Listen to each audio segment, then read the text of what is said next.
Always full of business, but always in the highest spirits, giving details of the affair to people who did not even ask him, so proud was he, above all things, of being permitted to accompany his master.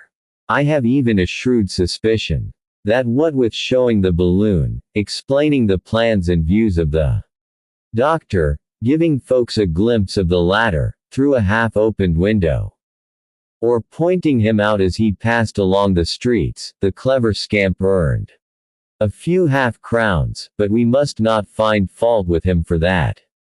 He had as much right as anybody else to speculate upon the admiration and curiosity of his contemporaries. On the 16th of February, the Resolute cast anchor near Greenwich. She was a screw propeller of 800 tons, a fast sailer, and the very vessel that had been sent out to the polar regions, to revictual the last expedition of Sir James Ross. Her commander, Captain Bennett, had the name of being a very amiable person, and he took a particular interest in the doctor's expedition, having been one of that gentleman's admirers for a long time. Bennett was rather a man of science than a man of war, which did not, however, prevent his vessel from carrying 4 carronades, that had never hurt any body, to be sure, but had performed the most pacific duty in the world. The hold of the Resolute was so arranged as to find a stowing place for the balloon. The latter was shipped with the greatest precaution on the 18th of February, and was then carefully deposited at the bottom of the vessel in such a way as to prevent accident. The car and its accessories, the anchors, the cords, the supplies, the water tanks, which were to be filled on arriving, all were embarked and put away under Ferguson's own eyes. 10 tons of sulfuric acid and 10 tons of iron filings were put on board for the future production of the hydrogen gas. The quantity was more than enough, but it was well to be provided against accident. The apparatus to be employed in manufacturing the gas, including some 30 empty casks, was also stowed away in the hold. These various preparations were terminated on the 18th of February, in the evening. 2 state-rooms, comfortably fitted up, were ready for the reception of Dr. Ferguson and his friend Kennedy. The latter, all the while swearing that he would not go, went on board with a regular arsenal of hunting weapons, among which were 2 double-barreled breech-loading fowling pieces, and a rifle that had withstood every test, of the make of Purdy, Moore and Dixon, at Edinburgh.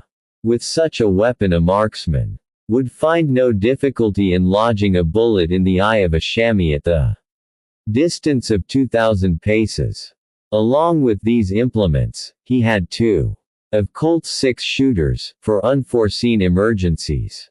His powder case, his cartridge pouch, his lead, and his bullets, did not exceed a certain weight prescribed by the doctor. The 3 travelers got themselves to rights on board during the working hours of February 19. They were received with much distinction by the captain and his officers, the doctor continuing as reserved as ever, and thinking of nothing but his expedition. Dick seemed a good deal moved, but was unwilling to betray it, while Joe was fairly dancing and breaking out in laughable remarks. The worthy fellow soon became the jester and merry andrew of the boatswain's mess, where a berth had been kept for him.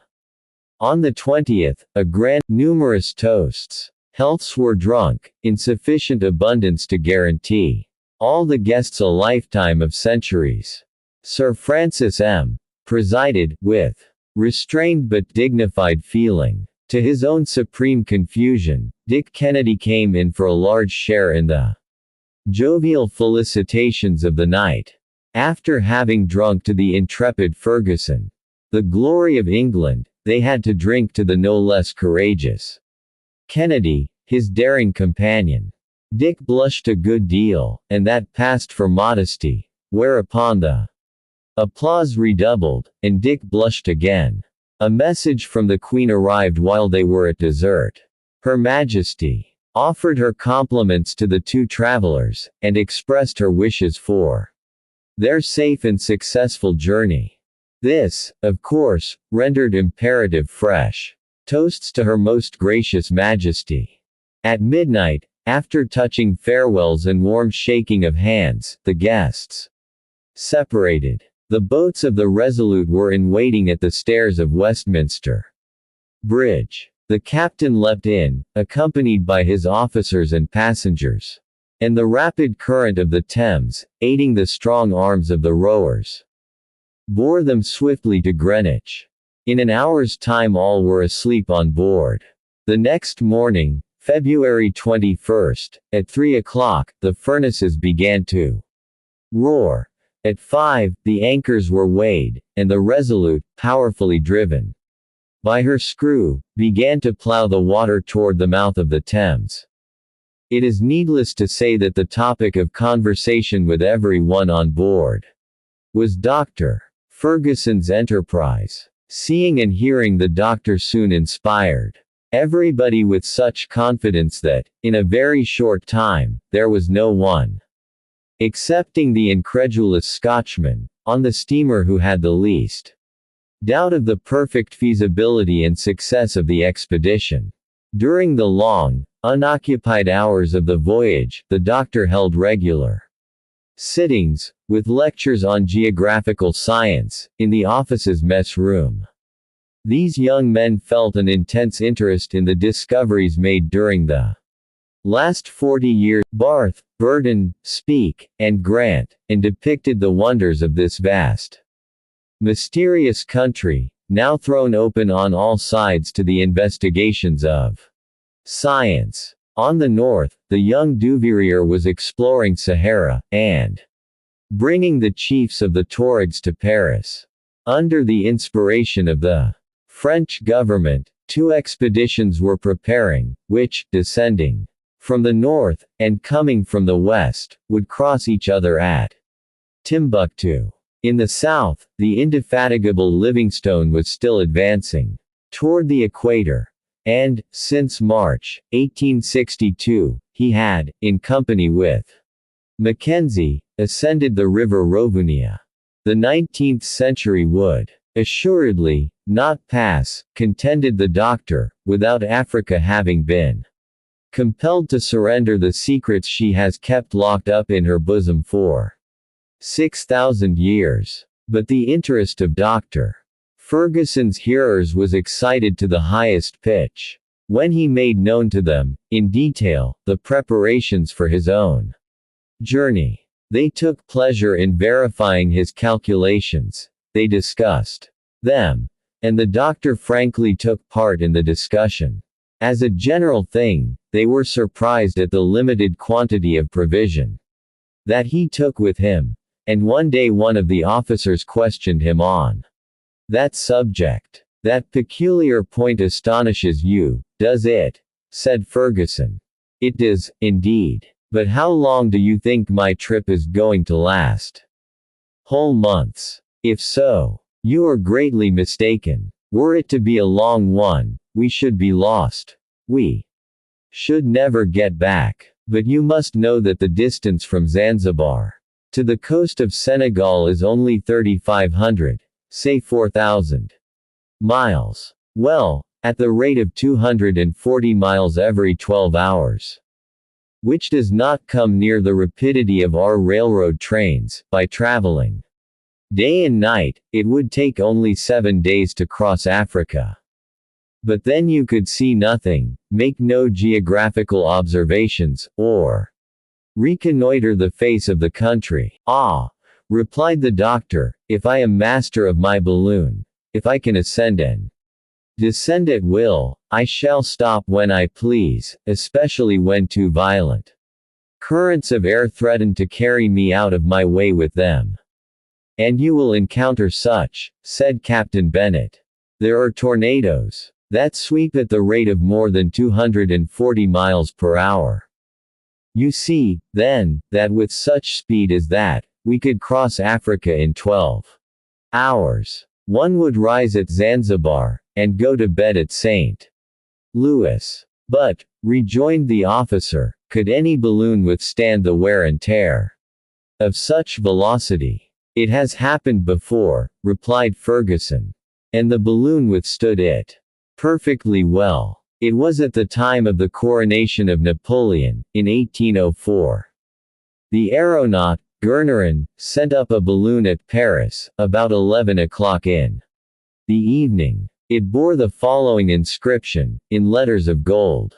Paris, 25, Frimaire. Year 13. Coronation of the Emperor Napoleon by His Holiness, Pius VII. On the next morning, the inhabitants of Rome saw the same balloon soaring above the Vatican, whence it crossed the Campana, and finally fluttered down into the Lake of Bracciano. So you see, gentlemen, that a balloon can resist such velocities. A balloon. That might be. But a man, insinuated Kennedy. Yes, a man, too, for the balloon is always motionless with reference to the air that surrounds it. What moves is the mass of the atmosphere itself. For instance, one may light a taper in the car, and the flame will not even waver. An aeronaut in Garnerin's balloon would not have suffered in the least from the speed. But then I have no occasion to attempt such velocity, and if I can anchor to some tree, or some favorable inequality of the ground at night, I shall not fail to do so. Besides, we take provision for 2 months with us, after all, and there is nothing to prevent our skillful huntsmen here from furnishing game in abundance when we come to alight. Ah, Mr. Kennedy, said a young midshipman, with envious eye. Without counting, said another, that you'll have the glory as well as the sport. Gentlemen, replied the hunter, stammering with confusion, I greatly appreciate your compliments, but they don't belong to me. You, exclaimed everybody, don't you intend to go? I am not going. You won't accompany Drive, Ferguson. Not only shall I not accompany him, but I am here so as to be present at the last moment to prevent his going. Every eye was now turned to the doctor. Never mind him, said the latter, calmly. This is a matter that we can't argue with him. At heart he knows perfectly well that he is going. By St. Andrew, said Kennedy, I swear. Swear to nothing, friend Dick. You have been ganged and weighed. You. And your powder, your guns, and your bullets. So don't let us say anything more about it. And, in fact, from that day until the arrival at Zanzibar, Dick never opened his. Chapter 9. They double the Cape. The Forecastle. A course of cosmography by Professor Joe. Concerning the method of guiding balloons. How to seek out atmospheric currents. Eureka. The Resolute plunged along rapidly toward the Cape of Good Hope, the weather continuing fine, although the sea ran heavier. On the 30th of March, 27 days after the departure from London, the Table Mountain loomed up on the horizon. Cape City, lying at the foot of an amphitheater of hills, could be distinguished through the ship's glasses. And soon the Resolute cast anchor in the port. But the captain touched there only to replenish his coal bunkers, and that was but a day's job. On the morrow, he steered away to the southward, so as to double the southernmost point of Africa, and enter the Mozambique Channel. This was not Joe's first sea voyage, and so, for his part, he soon found himself at home on board. Everybody liked him for his frankness and good humor. A considerable share of his master's renown was reflected upon him. He was listened to as an oracle, and he made no more mistakes than the next one. So, while the doctor was pursuing his descriptive course of lecturing in the office's mess, Joe reigned supreme on the forecastle, holding forth in his own peculiar manner, in making history to suit himself, a style of procedure pursued, by the way, by the greatest historians of all ages and nations. The topic of discourse was, naturally, the aerial voyage.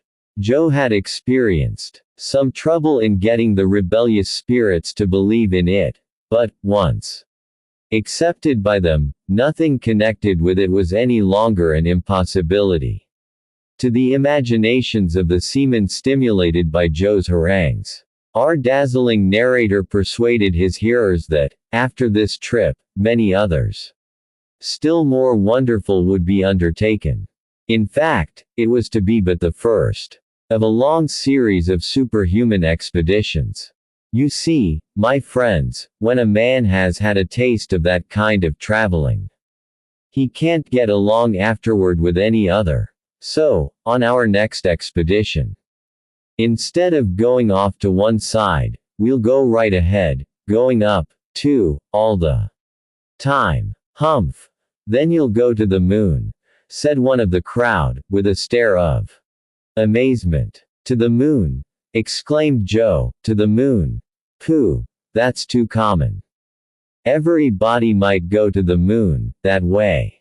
Besides, there's no water there. And you have to carry such a lot of it along with you.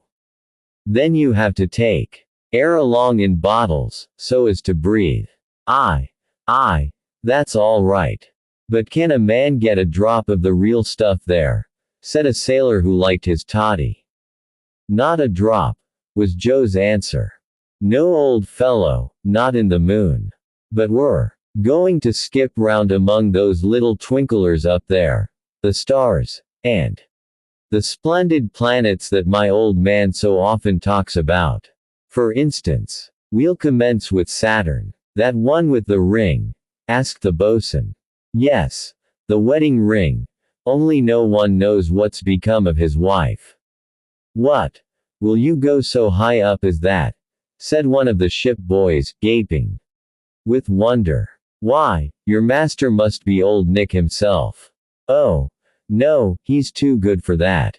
But, after Saturn, what then? Was the next inquiry of his impatient audience. After Saturn. Well, we'll visit Jupiter. A funny place that is, too, where the days are only 9 hours and 12 years, ejaculated the boy. Yes, my youngster, so that in that country you'd be toddling after your mammy yet, and that old chap yonder, who looks about 50, would only be a little shaver of 4.5. Blazes. That's a good un, shouted the whole forecastle together. Solemn truth, said Joe, stoutly. But what can you expect? When people will stay in this world, they learn nothing and keep as ignorant as bears. But just come along to Jupiter and you'll see. But they have to look out up there, for he's got satellites that are not just the easiest things to pass. All the men laughed, but they more than half believed him. Then he went on to talk about Neptune, where seafaring men get a jovial reception, and Mars, where the military get the best of the sidewalk to such an extent that folks can hardly stand it. Finally, he drew them a heavenly picture of the delights of Venus. And when we get back from that expedition, said the indefatigable narrator, they'll decorate us with the Southern Cross that shines up there in the Creator's buttonhole. Aye, and you'd have well earned it, said the sailors. Thus passed the long evenings on the forecastle in merry chat, and during the same time the doctor went on with his instructive discourses. One day the conversation turned upon the means of directing balloons, and the doctor was asked his opinion about it. I don't think, said he, that we shall succeed in finding out a system of directing them. I am familiar with all the plans attempted and proposed, and not one has succeeded, not one is practicable. You may readily understand that I have occupied my mind with this subject, which was, necessarily, so. Interesting to me, but I have not been able to solve the problem with the appliances now known to mechanical science. We would have to discover a motive power of extraordinary force, and almost impossible lightness of machinery. And, even then, we could not resist atmospheric currents of any considerable strength. Until now, the effort has been rather to direct the car than the balloon, and that has been one great error. Still there are many points of resemblance between a balloon and a ship, which is directed at will.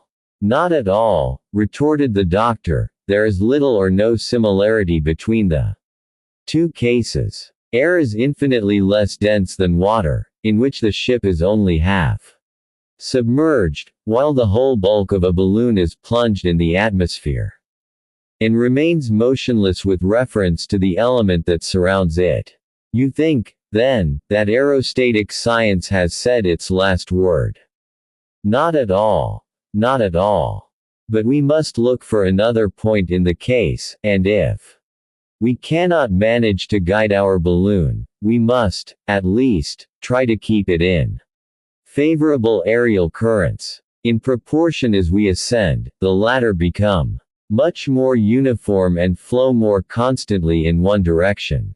They are no longer disturbed by the mountains and valleys that traverse the surface of the globe, and these, you know, are the chief cause of the variations of the wind and the inequality of their force. Therefore, these zones having been once determined, the balloon will merely have to be placed in the currents best adapted to its destination.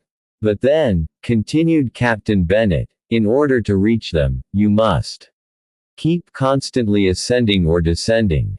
That is the real difficulty, Doctor. And why, my dear Captain? Let us understand one another. It would be a difficulty and an obstacle only for long journeys, and not for short aerial excursions. And why so, if you please? Because you can ascend only by throwing out ballast. You can descend only after letting off gas, and by these processes your ballast and your gas are soon exhausted. My dear sir, that's the whole question. There is the only difficulty that science need now seek to overcome. The problem is not how to guide the balloon, but how to take it up and down without expending the gas which is its strength, its life blood, its soul, if I may use the expression. You are right, my dear doctor. But this problem is not yet solved. This means has not yet been discovered. I beg your pardon, it has been discovered. By whom? By me. By you. You may readily believe that otherwise I should not have risked this expedition across Africa in a balloon. In 24 hours I should have been without gas. But you said nothing about that in England. No. I did not want to have myself overhauled in public. I saw no use in that. I made my preparatory experiments in secret and was satisfied. I have no occasion, then, to learn anything more from them. Well, doctor, would it be proper to ask what is your secret? Here it is, gentlemen. The simplest thing in the world. The attention of his auditory was now directed to the doctor in the utmost degree as he quietly proceeded with his explanation. Chapter 10. Former experiments. The doctor's 5 receptacles. The gas cylinder. The calorifer. The system of maneuvering. Success. Certain. The attempt has often been made, gentlemen, said the doctor, to rise and descend at will, without losing ballast or gas from the balloon. A French aeronaut, M. Meunier, tried to accomplish this by compressing air in an inner receptacle. A Belgian, Drive, Van Heck, by means of wings and paddles, obtained a vertical power that would have sufficed in most cases, but the practical results secured from these experiments have been insignificant. I therefore resolved to go about the thing more directly. So, at the start, I Dispensed with ballast altogether, excepting as a provision for cases of special emergency, such as the breakage of my apparatus, or the necessity of ascending very suddenly, so as to avoid unforeseen obstacles. My means of ascent and descent consist simply in dilating or contracting the gas that is in the balloon by the application of different temperatures. And here is the method of obtaining that result. You saw me bring on board with the car several cases or receptacles, the use of which you may not have understood. They are 5 in number. The first contains about 25 gallons of water, to which I add a few drops of sulfuric acid, so as to augment its capacity as a conductor of electricity, and then I decompose it by means of a powerful Bunsen battery. Water, as you know, consists of 2 parts of hydrogen to 1 of oxygen gas. The latter, through the action of the battery, passes at its positive pole into the second receptacle. A third receptacle, placed above the second one, and of double its capacity, receives the hydrogen passing into it by the negative pole stopcocks, of which one has an orifice twice the size of the other. Communicate between these receptacles and a fourth one, which is called the mixture reservoir, since in it the 2 gases obtained by the decomposition of the water do really commingle. The capacity of this fourth tank is about 41 cubic feet. On the upper part of this tank is a platinum tube provided with a stopcock. You will now readily understand, gentlemen, the apparatus that I have described to you is really a gas cylinder and blowpipe for oxygen and hydrogen, the heat of which exceeds that of a forge fire. This much established, I proceed to the second part of my apparatus.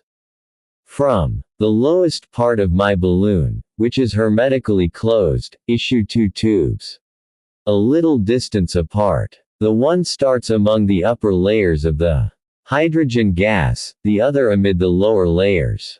These 2 pipes are provided at intervals with strong jointings of India rubber, which enable them to move in harmony with the oscillations of the balloon. Both of them run down as far as the car, and lose themselves in an iron receptacle of cylindrical form, which is called the heat tank.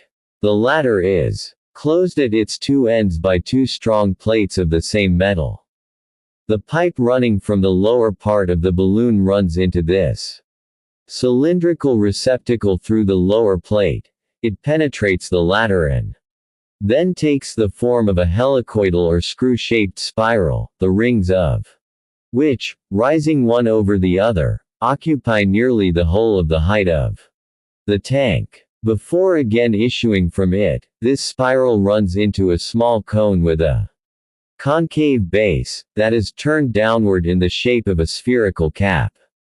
It is from the top of this cone that the second pipe issues, and it runs, as I have said, into the upper beds of the balloon. The spherical cap of you all know, gentlemen, what a calorifer, to heat apartments, is. You know how it acts. The air of the apartments is forced to pass through its pipes, and is then released with a heightened temperature. Well, what I have just described to you is nothing more nor less than a calorifer. In fact, what is it that takes place? The cylinder once lighted, the hydrogen in the spiral and in the concave cone becomes heated, and rapidly ascends through the pipe that leads to the upper part of the balloon. A vacuum is created below, and it attracts the gas in the lower parts. This becomes heated in its turn, and is continually replaced. Thus, an extremely rapid current of gas is established in the pipes and in the spiral, which issues from the balloon and then returns to it, and is heated over again, incessantly.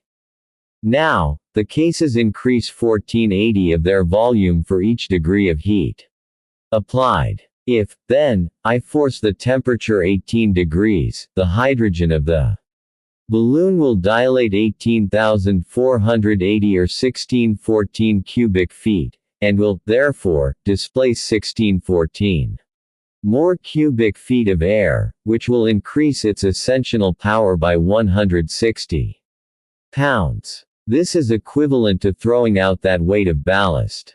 If I augment the temperature by 180 degrees, the gas will dilate 180,480 and will displace 16,740 cubic feet more, and its ascensional force will be augmented by 1,600 pounds. Thus, you see, gentlemen, that I can easily effect very considerable changes of equilibrium. The volume of the balloon has been calculated in such manner that, when half inflated, it displaces a weight of air exactly equal to that of the envelope containing the hydrogen gas, and of the car occupied by the passengers, and all its apparatus and accessories. At this point of inflation, it is in exact equilibrium with the air, and neither mounts nor descends. In order, then, to effect an ascent, I give the gas a temperature superior to the temperature of the surrounding air by means of my cylinder. By this excess of heat it obtains a larger distension, and inflates the balloon more. The latter, then, ascends in proportion as I heat the hydrogen. The descent, of course, is effected by lowering the heat of the cylinder, and letting the temperature abate. The ascent would be, usually, more rapid than the descent, but that is a fortunate circumstance, since it is of no importance to me to descend rapidly, while, on the other hand, it is by a very rapid ascent that I avoid obstacles. The real danger lurks below, and not above. Besides, as I have said, I have a certain quantity of ballast, which will enable me to ascend more rapidly still, when necessary. My valve, at the top of the balloon, is nothing more nor less than a safety valve. The balloon always retains the same quantity of hydrogen, and the variations of temperature that I produce in the midst of this shut-up gas are, of themselves, sufficient to provide for all these ascending and descending movements. Now, gentlemen, as a practical detail, let me add this. The combustion of the hydrogen and of the oxygen at the point of the cylinder produces solely the vapor or steam of water. I have, therefore, provided the lower part of the cylindrical iron box with escape pipe, with a valve operating by means of a pressure of 2 atmospheres. Consequently, so soon as this amount of pressure is attained, the steam escapes of itself. Here are the exact figures. 25 gallons of water, separated into its constituent elements, yield 200 pounds of oxygen and 25 pounds of hydrogen. This represents, at atmospheric tension, 1,800 cubic feet of the former and 3,780 cubic feet of the latter, or 5,670 cubic feet, in all, of the mixture. Hence, the stopcock of my cylinder, when fully open, expends 27 cubic feet per hour, with a flame at least 6 times as strong as that of the large lamps used for lighting streets. On an average, then, and in order to keep myself at a very moderate elevation, I should not burn more than 9 cubic feet per hour, so that my 25 gallons of water represent 636 hours of aerial navigation, or a little more than 26 days. Well, as I can descend when I please, to replenish my stock of water on the way, my trip might be indefinitely prolonged. Such, gentlemen, is my secret.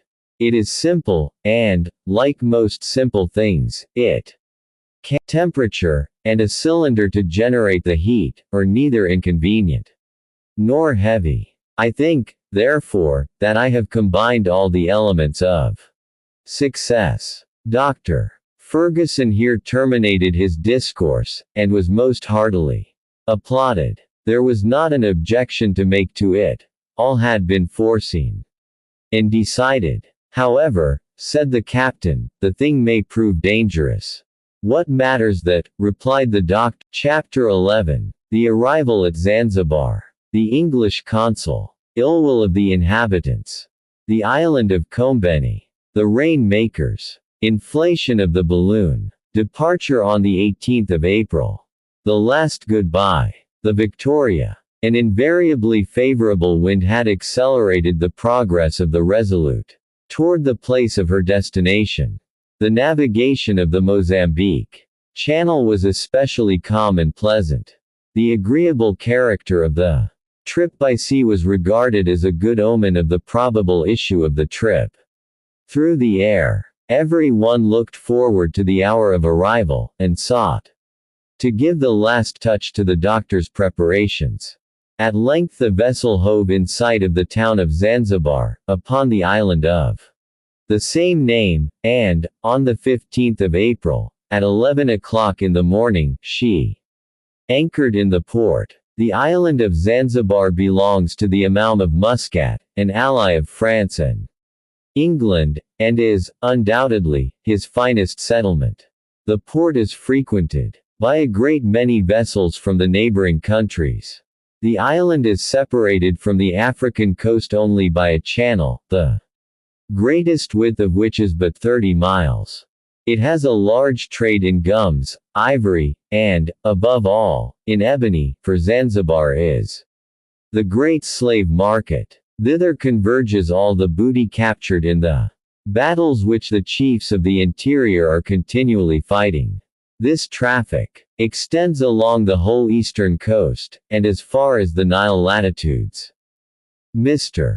G. Lejeune even reports that he has seen it carried on, openly, under the French flag. Upon the arrival of the Resolute, the English consul at Zanzibar came on board to offer his services to the doctor, of whose projects the European newspapers had made him aware for a month past. But, up to that moment, he had remained with the numerous phalanx of the incredulous. I doubted, said he, holding out his hand to Dr.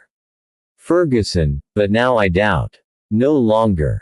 He invited the doctor, Kennedy, and the faithful Joe, of course, to his own dwelling. Through his courtesy, the doctor was enabled to have knowledge of the various letters that he had received from Captain Speke. The captain and his companions had suffered dreadfully from hunger and bad weather. Before reaching the Ugogo country, they could advance only with extreme difficulty, and did not expect to be able to communicate again for a long time. Those are perils and privations which we shall manage to avoid, said the doctor. The baggage of the 3 travelers was conveyed to the consul's residence. Arrangements were made for disembarking the balloon upon the beach at Zanzibar. There was a convenient spot, near the signal mast, close by an immense building, that would serve to shelter it from the east winds.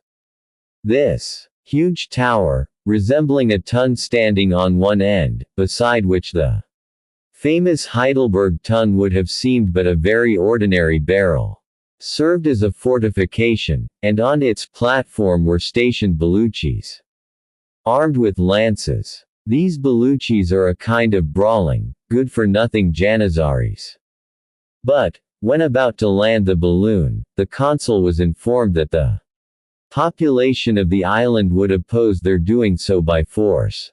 Nothing is so blind as fanatical passion. The news of the arrival of a Christian, who was to ascend into the air, was received with rage. The Negroes, more exasperated than the Arabs, saw in this project an attack upon their religion. They took it into their heads that some mischief was meant to the sun and the moon.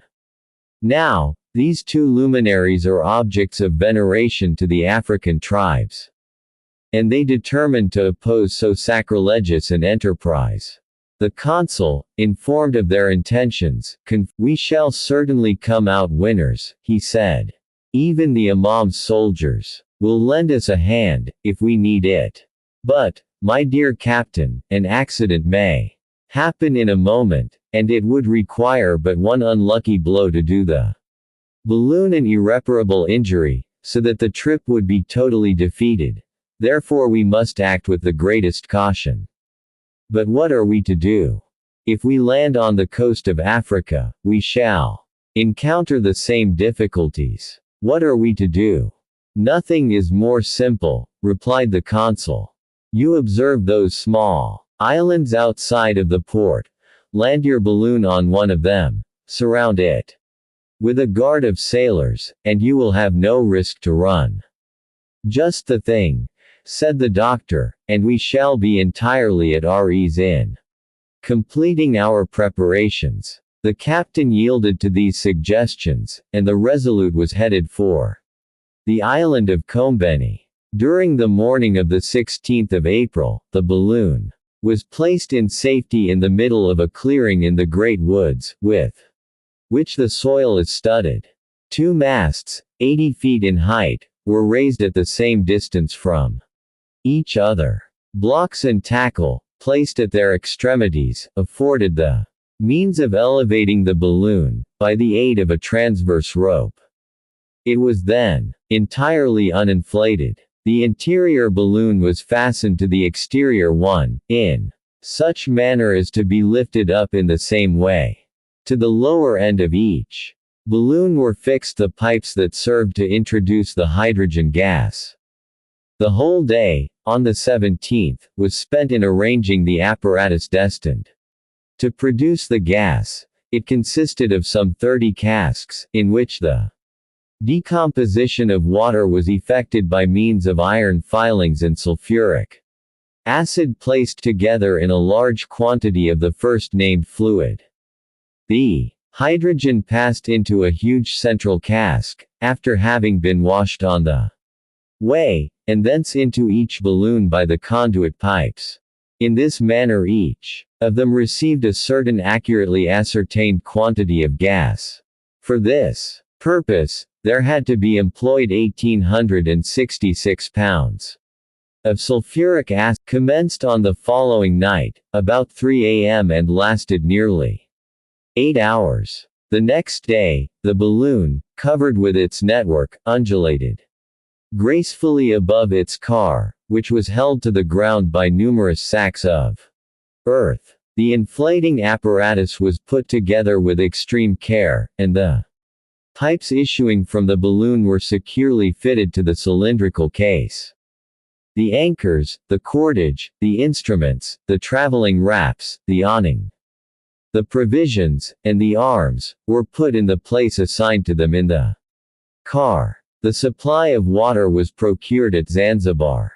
The 200 pounds of ballast were distributed in 50 bags placed at the bottom of the car, but within arm's reach. These preparations were concluded about 5 o'clock in the evening, while sentinels kept close watch around the island, and the boats of the Resolute patrolled the channel. The blacks continued to show their displeasure by grimaces and contortions.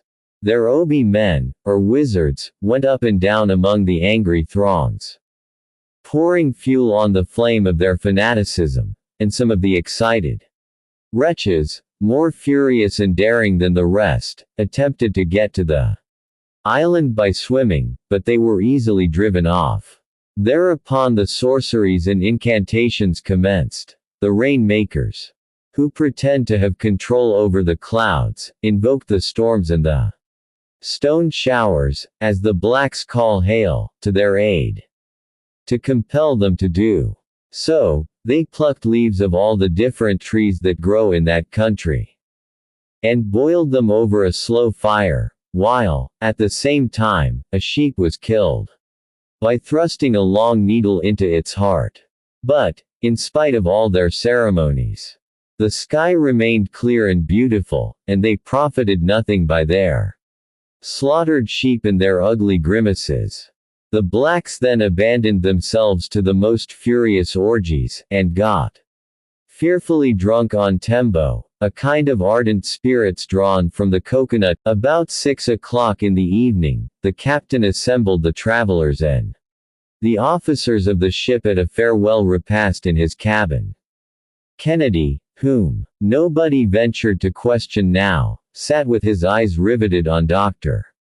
Ferguson, murmuring indistinguishable words. In other respects, the dinner was a gloomy one. The approach of the final moment filled everybody with the most serious reflections. What had fate in store for these daring adventurers? Should they ever again find themselves in the midst of their friends, or seated at the domestic hearth? Were their traveling apparatus to fail, what would become of them, among those ferocious savage tribes, in regions that had never been explored, and in the midst of boundless deserts? Such thoughts as these, which had been dim and vague until then, or but slightly regarded when they came up, returned upon their excited fancies with intense force at this parting moment. Dr. Ferguson, still cold and impassible, talked of this, that, and the other, but he strove in vain to overcome this infectious gloominess. He utterly failed. As some demonstration against the personal safety of the doctor and his companions was feared, all three slept that night on board the Resolute. At 6 o'clock in the morning they left their cabin, and landed on the island of Combeni. The balloon was swaying gently to and fro in the morning breeze.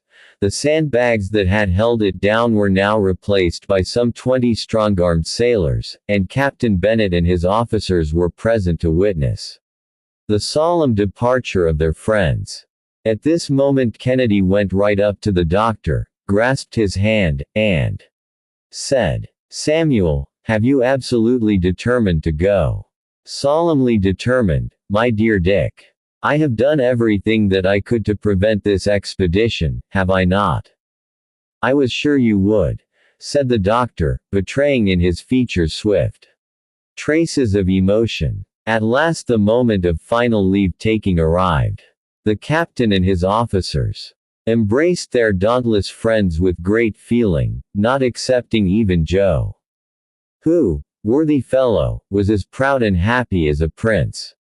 Every one in the party insisted upon having a final shake of the doctor's hand. At 9 o'clock the three travelers got into their car. The doctor lit the combustible in his cylinder and turned the flame so as to produce a rapid heat, and the balloon, which had rested on the ground in perfect equipoise, began to rise in a few minutes, so that the seamen had to slacken the ropes they held it by. The car then rose about 20 feet above their heads. "My friends," exclaimed the doctor, standing up between his two companions, and taking off his hat, "let us give our aerial ship a name that will bring her good luck. Let us christen her Victoria." This speech was answered with stentorian cheers of "Huzza for the Queen! Huzza for Old England!" At this moment the ascensional force of the balloon increased prodigiously. And Ferguson, Kennedy, and Joe waved a last goodbye to their friends. "Let go all!" shouted the doctor, and at the word the Victoria shot rapidly up into the sky, while the four carronades on board the Resolute thundered forth a parting salute in her honor. Chapter 12. Crossing the Strait. The Marima. Dick's remark and Joe's proposition. A recipe for coffee making. The Uzaramo. The unfortunate Mason. Mount Dathumi. The doctor's cards. Night under a nopal. The air was pure, the wind moderate, and the balloon ascended almost perpendicularly to a height of 1,500 feet, as indicated by a depression of 2 inches in the barometric column. At this height a more decided current carried the balloon toward the southwest. What a magnificent spectacle was then outspread beneath the gaze of the travelers! The island of Zanzibar could be seen in its entire extent, marked out by its deeper color upon a vast planisphere. The fields had the appearance of patterns of different colors, and thick clumps of green indicated the groves and thickets. The inhabitants of the island looked no larger than insects.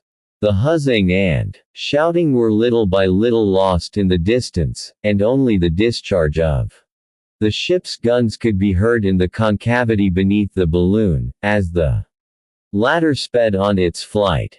"How fine that is," said Joe, breaking silence for the first time. He got no reply. The doctor was busy observing the variations of the barometer and noting down the details of his ascent. Kennedy looked on, and had not eyes enough to take in all that he saw. The rays of the sun coming to the aid of the heating cylinder, the tension of the gas increased, and the Victoria attained the height of 2,500 feet. The Resolute looked like a mere cockle shell, and the African coast could be distinctly seen in the west marked out. "We are looking," said the doctor, directing his spy glass toward the mainland. "For my part, I must talk." "As much as you please, Joe. Talk as much as you like." And Joe went on alone with a tremendous volley of exclamations. The "ohs" and the "ahs" exploded one after the other, incessantly, from his lips. During his passage over the sea, the doctor deemed it best to keep at his present elevation. He could thus reconnoiter a greater stretch of the coast. The thermometer and the barometer, hanging up inside of the half-opened awning, were always within sight, and a second barometer suspended outside was to serve during the night watches. At the end of about 2 hours, the Victoria, driven along at a speed of a little more than 8 miles, very visibly neared the coast of the mainland. The doctor, thereupon, determined to descend a little nearer to the ground. So, he moderated the flame of his cylinder, and the balloon, in a few moments, had descended to an altitude only 300 feet above the soil. It was then found to be passing just over the Marima country, the name of this part of the eastern coast of Africa. Dense borders of mango trees protected its margin, and the ebb tide disclosed to view their thick roots, chafed and gnawed by the teeth of the Indian Ocean. The sands which, at an earlier period, formed the coastline, rounded away along the distant horizon, and Mount Nuru reared aloft its sharp summit in the northwest. The Victoria passed near to a village which the doctor found marked upon his chart as Kaule. Its entire population had assembled in crowds, and were yelling with anger and fear, at the same time vainly directing their arrows against this monster of the air that swept along so majestically away above all their powerless fury. The wind was setting to the southward, but the doctor felt no concern on that score, since it enabled him the better to follow the route traced by Captains Burton and Speke. Kennedy had, at length, become as talkative as Joe, and the two kept up a continual interchange of admiring interjections and exclamations. "Out upon stage coaches," said one. "Steamers indeed," said the other. "Railroads. Rubbish," put in Kennedy, "that you travel on, without seeing the country. Balloons. They're the sort for me." Joe would add, "Why, you don't feel yourself going, and nature takes the trouble to spread herself out before one's eyes. What a splendid sight. What a spectacle. What a delight. A dream in a hammock. Suppose we take our breakfast," was Joe's unpoetical change of tune, at last, for the keen, open air had mightily sharpened his appetite. "Good idea, my boy. Oh, it won't take us long to do the cooking. Biscuit and potted meat. And as much coffee as you like," said the doctor. "I give you leave to borrow a little heat from my cylinder. There's enough and to spare, for that matter, and so we shall avoid the risk of a conflagration." "That would be a dreadful misfortune," ejaculated Kennedy. "It's the same as a powder magazine suspended over our heads." "Not precisely," said Ferguson, "but still if the gas were to take fire it would burn up gradually, and we should settle down on the ground, which would be disagreeable. But never fear, our balloon is hermetically sealed." "Let us eat a bite, then," replied Kennedy. "Now, gentlemen," put in Joe, "while doing the same as you, I'm going to get you up a cup of coffee that I think you'll have something to say about. The fact is," added the doctor, "that Joe, along with 1,000 other virtues, has a remarkable beverage. He compounds it of a mixture of various origin, but he never would reveal to me the ingredients. Well, master, since we are so far above ground, I can tell you the secret. It is just to mix equal quantities of mocha, of bourbon coffee, and of Rio Nunez." A few moments later, 3 steaming cups of coffee were served, and topped off a substantial breakfast, which was additionally seasoned by the jokes and repartees of the guests. Each one then resumed his post of observation. The country over which they were passing was remarkable for its fertility. Narrow, winding paths plunged in beneath the overarching verdure. They swept along above cultivated fields of tobacco, maize, and barley, at full maturity, and here and there immense rice fields, full of straight stalks and purple blossoms. They could distinguish sheep and goats too, confined in large cages, set up on piles to keep them out of reach of the leopard's fangs. Luxuriant vegetation spread in wild profuseness over this prodigal soil. Village after village rang with yells of terror and astonishment at the sight of the Victoria, and Dr.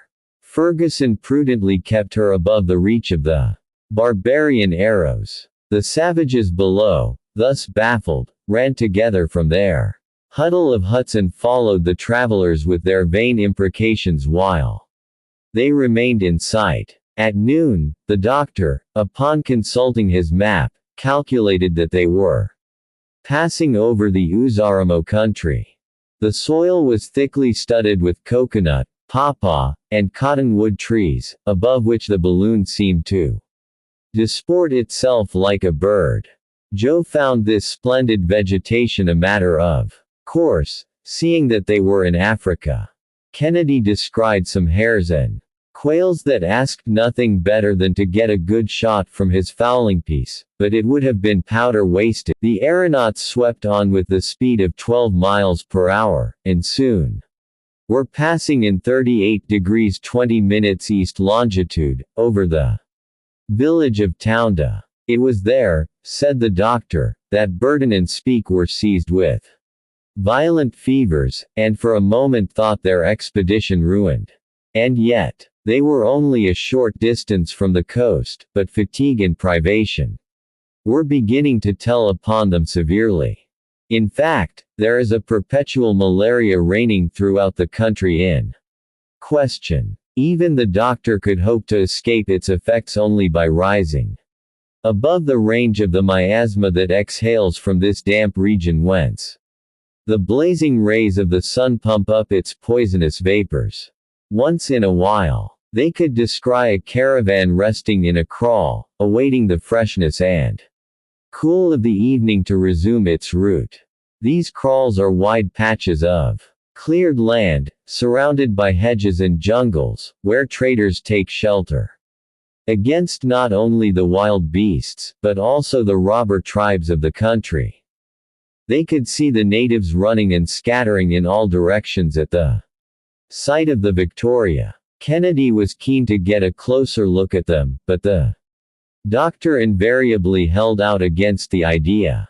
The chiefs are armed with muskets, he said, and our balloon would be too conspicuous a mark for their bullets.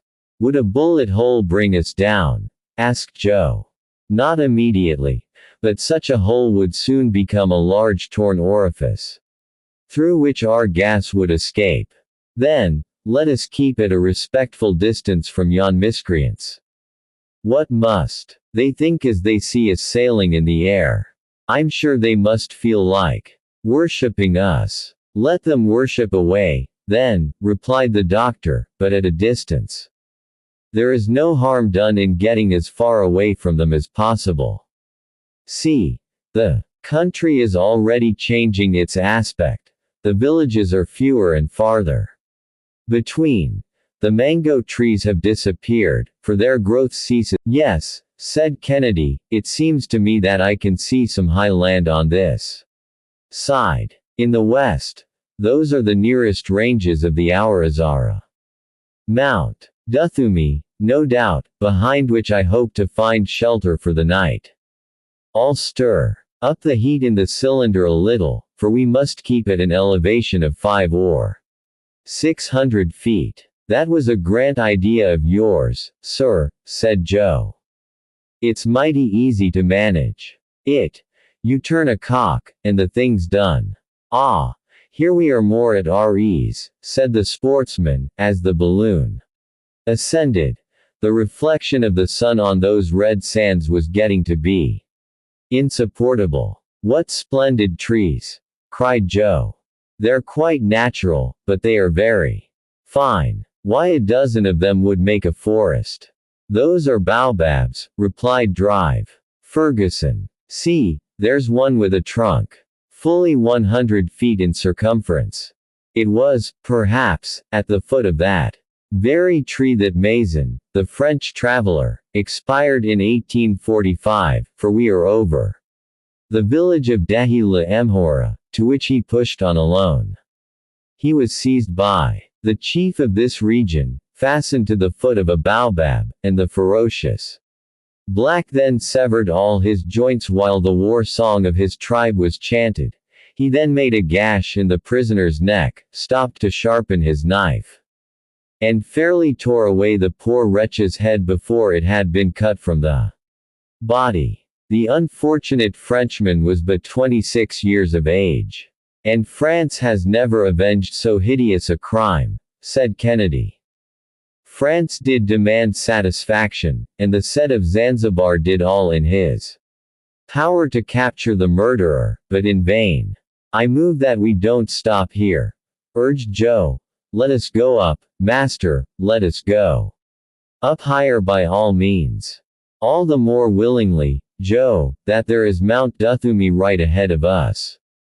If my calculations be right, we shall have passed it before 7 o'clock in the evening. Shall we not travel at night? Asked the Scotchman.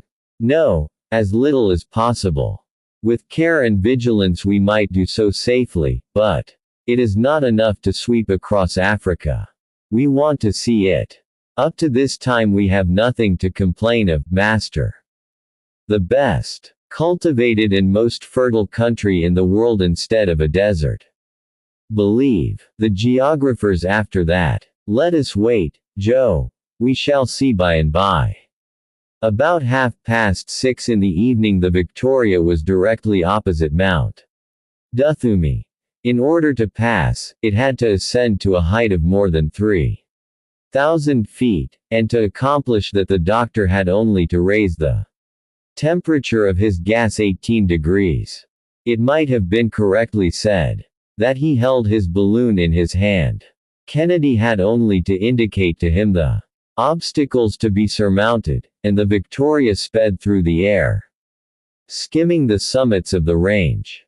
At 8 o'clock it descended the farther slope, the acclivity of which was much less abrupt. The anchors were thrown out from the car and one of them, coming in contact with the branches of an enormous nopal, caught on it firmly. Joe at once let himself slide down the rope and secured it. The silk ladder was then lowered to him and he remounted to the car with agility. The balloon now remained perfectly at rest, sheltered from the eastern winds. The evening meal was got ready, and the aeronauts, excited by their day's journey, made a heavy onslaught upon the provisions.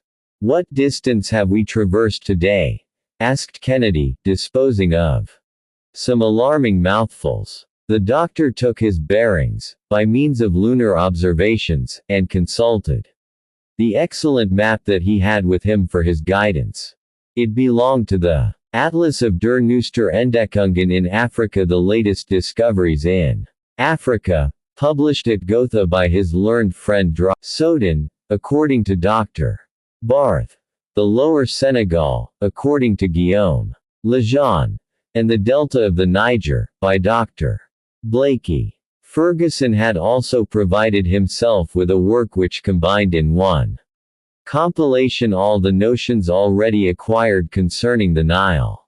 It was entitled The Sources of the Nile, being a general survey of the basin of that river and of its head stream, with the history of the Nilotic discovery, by Charles Beek, D.D. He also had the excellent charts published in the bulletins of the Geographical Society of London, and not a single point of the countries already discovered could, therefore, escape his notice. Upon tracing on his maps, he found that his latitudinal route had been 2 degrees, or 120 miles, to the westward. Kennedy remarked that the route tended toward the south, but this direction was satisfactory to the doctor, who desired to reconnoiter the tracks of his predecessors as much as possible. It was agreed that the night should be divided into 3 watches, so that each of the party should take his turn in watching over the safety of the rest. The doctor took the watch commencing at 9 o'clock, Kennedy, the one commencing at midnight, and Joe, the 3 o'clock morning watch. So Kennedy and Joe, well wrapped in their blankets, stretched themselves at full length under the awning, and slept quietly, while dry. Chapter 13. Change of weather. Kennedy has the fever. The doctor's medicine. Travels on land. The basin of Amenge. Mount Rubaho. 6,000 feet elevation. A halt in the daytime. The night was calm. However, on Saturday morning, Kennedy, as he awoke, complained of lassitude and feverish chills. The weather was changing. The sky, covered with clouds, seemed to be laying in supplies for a fresh deluge. A gloomy region is that Zungomoro country, where it rains continually. Excepting, perhaps, for a couple of weeks in the month of January. A violent shower was not long in drenching our travelers. Below them, the roads, intersected by nullahs, a sort of instantaneous torrent, were soon rendered impracticable, entangled as they were, besides, with thorny thickets and gigantic lianas, or creeping vines. The sulphuretted hydrogen emanations, which Captain Burton mentions, could be distinctly smelt. According to his statement, and I think he's right, said the doctor, one could readily believe that there is a corpse hidden behind every thicket. An ugly country this, sighed Joe, and it seems to me that Mr. Kennedy is none the better for having passed the night in it. To tell the truth, I have quite a high fever, said the sportsman. There's nothing remarkable about that, my dear Dick, for we are in one of the most unhealthy regions in Africa. But we shall not remain here long, so let's be off. Thanks to a skillful maneuver achieved by Joe, the anchor was disengaged, and Joe reascended to the car by means of the ladder. The doctor vigorously dilated the gas, and the Victoria resumed her flight, driven along by a spanking breeze. Only that some of the unhealthiest districts lie close beside others that are perfectly salubrious. Kennedy was visibly suffering, and the fever was mastering his vigorous constitution. It won't do to fall ill, though, he grumbled.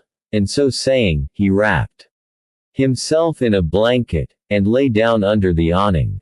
A little patience, Dick, and you'll soon get over this, said the doctor. Get over it. Egad, Samuel, if you've any drug in your traveling chest that will set me on my feet again, bring it without delay. I'll swallow it with my eyes shut. Oh, I can do better than that, friend Dick, for I can give you a febrifuge that won't cost anything. And how will you do that? Very easily. I am simply going to take you up above these clouds that are now deluging us, and remove you from this pestilential atmosphere. I ask for only 10 minutes, in order to dilate the hydrogen. The 10 minutes had scarcely elapsed ere the travelers were beyond the rainy belt of country. Wait a little, now, Dick, and you'll begin to feel the effect of pure air and sunshine. There's a cure for you, said Joe. Why, it is wonderful. No, it is merely natural. Oh, natural, yes, no doubt of that. I bring Dick into good air, as the doctors do, every day, in Europe, or, as I would send a patient at Martinique to the Pitons, a lofty mountain on that island, to get clear of the yellow fever. It leads to it, anyhow, replied Joe, quite gravely. It was a curious spectacle, that mass of clouds piled up, at the moment. Away below them, the vapors rolled over each other, and mingled together in confused masses of superb brilliance, as they reflected the rays of the sun. The Victoria had attained an altitude of 4,000 feet, and the thermometer indicated a certain diminution of temperature. The land below could no longer be seen. 50 miles away to the westward, Mount Rubaho raised its sparkling crest, marking the limit of the Ugogo country in east longitude 36 degrees 20 minutes. The wind was blowing at the rate of 20 miles an hour, but the aeronauts felt nothing of this increased speed. They observed no jar, and had scarcely any sense of motion at all. 3 hours later, the doctor's prediction was fully verified. Kennedy no longer felt a single shiver of the fever, but partook of some breakfast with an excellent appetite. That beats sulfate of quinine, said the energetic Scot, with hearty emphasis and much satisfaction. Positively, said Joe, this is where I'll have to retire to when I get old. About 10 o'clock in the morning the atmosphere cleared up, the clouds parted, and the country beneath could again be seen, the Victoria meanwhile rapidly descending. Dr. Ferguson was in search of a current that would carry him more to the northeast, and he found it about 600 feet from the ground. The country was becoming more broken, and even mountainous. The Zungomoro district was fading out of sight in the east, with the last cocoa nut trees of that latitude.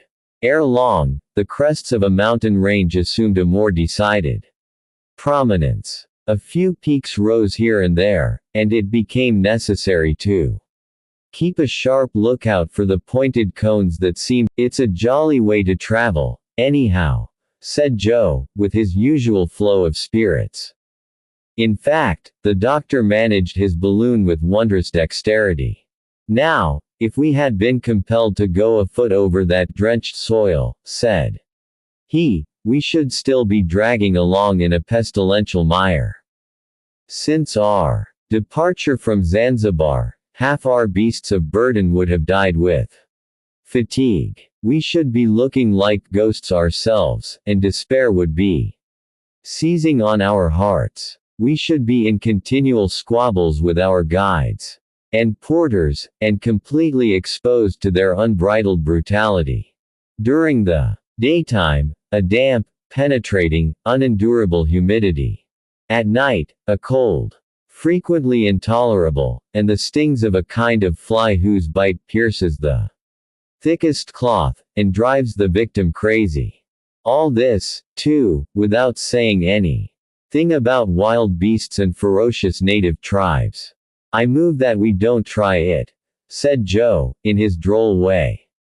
I exaggerate nothing, continued Ferguson, for, upon reading the narratives of such travelers as have had the hardihood to venture into these regions, your eyes would fill with tears.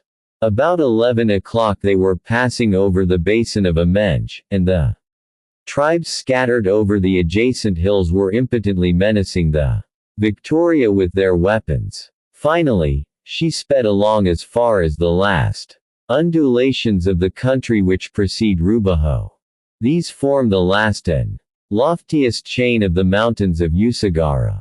The aeronauts took careful and complete note of the orographic conformation of the country. The three ramifications mentioned, of which the Duthumi forms the first link, are separated by immense longitudinal plains. These elevated summits consist of rounded cones, between which the soil is bestrewn with erratic blocks of stone and gravelly boulders.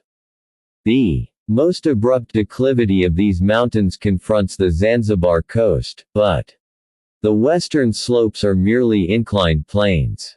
The depressions in the soil are covered with a black, rich loam, on which there is a vigorous vegetation. Various water courses. Attention, said Dr. Ferguson. We are approaching Rubaho, the name of which signifies, in the language of the country, the passage of the winds. And we would do well to double its jagged pinnacles at a certain height. If my chart be exact, we are going to ascend to an elevation of 5,000 feet. Shall we often have occasion to reach those far upper belts of the atmosphere? Very seldom. The height of the African mountains appears to be quite moderate compared with that of the European and Asiatic ranges, but, in any case, our good Victoria will find no difficulty in passing over them. In a very little while, the gas expanded under the action of the heat, and the balloon took a very decided ascensional movement. Besides, the dilation of the hydrogen involved no danger, and only 3/4 of the vast capacity of the balloon was filled when the barometer, by a depression of 8 inches, announced an elevation of 6,000 feet. Shall we go this high very long? Asked Joe. The atmosphere of the Earth has a height of 6,000 fathoms, said the doctor. And, with a very large balloon, one might go far. That is what Messrs. Brioschi and Gay-Lussac did, but then the blood burst from their mouths and ears. Respirable air was wanting. Some years ago, two fearless Frenchmen, Messrs. Barral and Bixio, also ventured into the very lofty regions, but their balloon burst. And they fell? Asked Kennedy, abruptly. Certainly they did, but as learned men should always fall, namely, without hurting themselves. Well, gentlemen, said Joe, you may try their fall over again, if you like. But, as for me, who am but a dolt, I prefer keeping at the medium height, neither too far up, nor too low down. It won't do to be too ambitious. At the height of 6,000 feet, the density of the atmosphere has already greatly diminished. Sound is conveyed with difficulty, and the voice is not so easily heard. The view of objects becomes confused. Longer takes in any but large, quite ill-distinguishable masses. Men and animals on the surface become absolutely invisible. The roads and rivers get to look like threads, and the lakes dwindle to ponds. The doctor and his friends felt themselves in a very anomalous condition. An atmospheric current of extreme velocity was bearing them away beyond arid mountains, upon whose summits vast fields of snow surprised the gaze, while their convulsed appearance told of titanic travail in the earliest epoch of the world's existence. The sun shone at the zenith, and his rays fell perpendicularly upon those lonely summits. The doctor took an accurate design of these mountains, which form 4 distinct ridges almost in a straight line, the northernmost being the longest. The Victoria soon descended the slope opposite to the Rubaho, skirting an acclivity covered with woods, and dotted with trees of very deep green foliage. Then came crests and ravines, in a sort of desert which preceded the Ugogo country, and lower down were yellow plains, parched and fissured by the intense heat, and, here and there, bestrewn with saline plants and brambly thickets. Some underbrush, which, farther on, became forests, embellished the horizon. The doctor went nearer to the ground. The anchors were thrown out, and one of them soon caught in the boughs of a huge sycamore. Joe, slipping nimbly down the tree, carefully attached the anchor, and the doctor left his cylinder at work to a certain degree in order to retain sufficient ascensional force in the balloon to keep it in the air. Meanwhile, the wind had suddenly died away. "Now," said Ferguson, "take 2 guns, friend Dick. One for yourself." He climbed briskly out of the car and descended. Joe had swung himself down from branch to branch, and was waiting for him below, stretching his limbs in the meantime. "Don't fly away without us, Doctor," shouted Joe. "Never fear, my boy. I am securely lashed. I'll spend the time getting my notes into shape. A good hunt to you, but be careful. Besides, from my post here, I can observe the face of the country, and, at the least suspicious thing I notice, I'll fire a signal shot." And, Chapter 14. The Forest of Gum Trees. The Blue Antelope. The Rallying Signal. An Unexpected Attack. The Kanyam. A Night in the Open Air. The Mabunguru. Jihu la Mkoa. A Supply of Water. Arrival at Kaza. The country, dry and parched as it was, consisting of a clayey soil that cracked open with the heat, seemed, indeed, a desert. Here and there were a few traces of caravans, the bones of men and animals, that had been half gnawed away, moldering together in the same dust. After half an hour's walking, Dick and Joe plunged into a forest of gum trees, their eyes alert on all sides, and their fingers on the trigger. There was no foreseeing what they might encounter.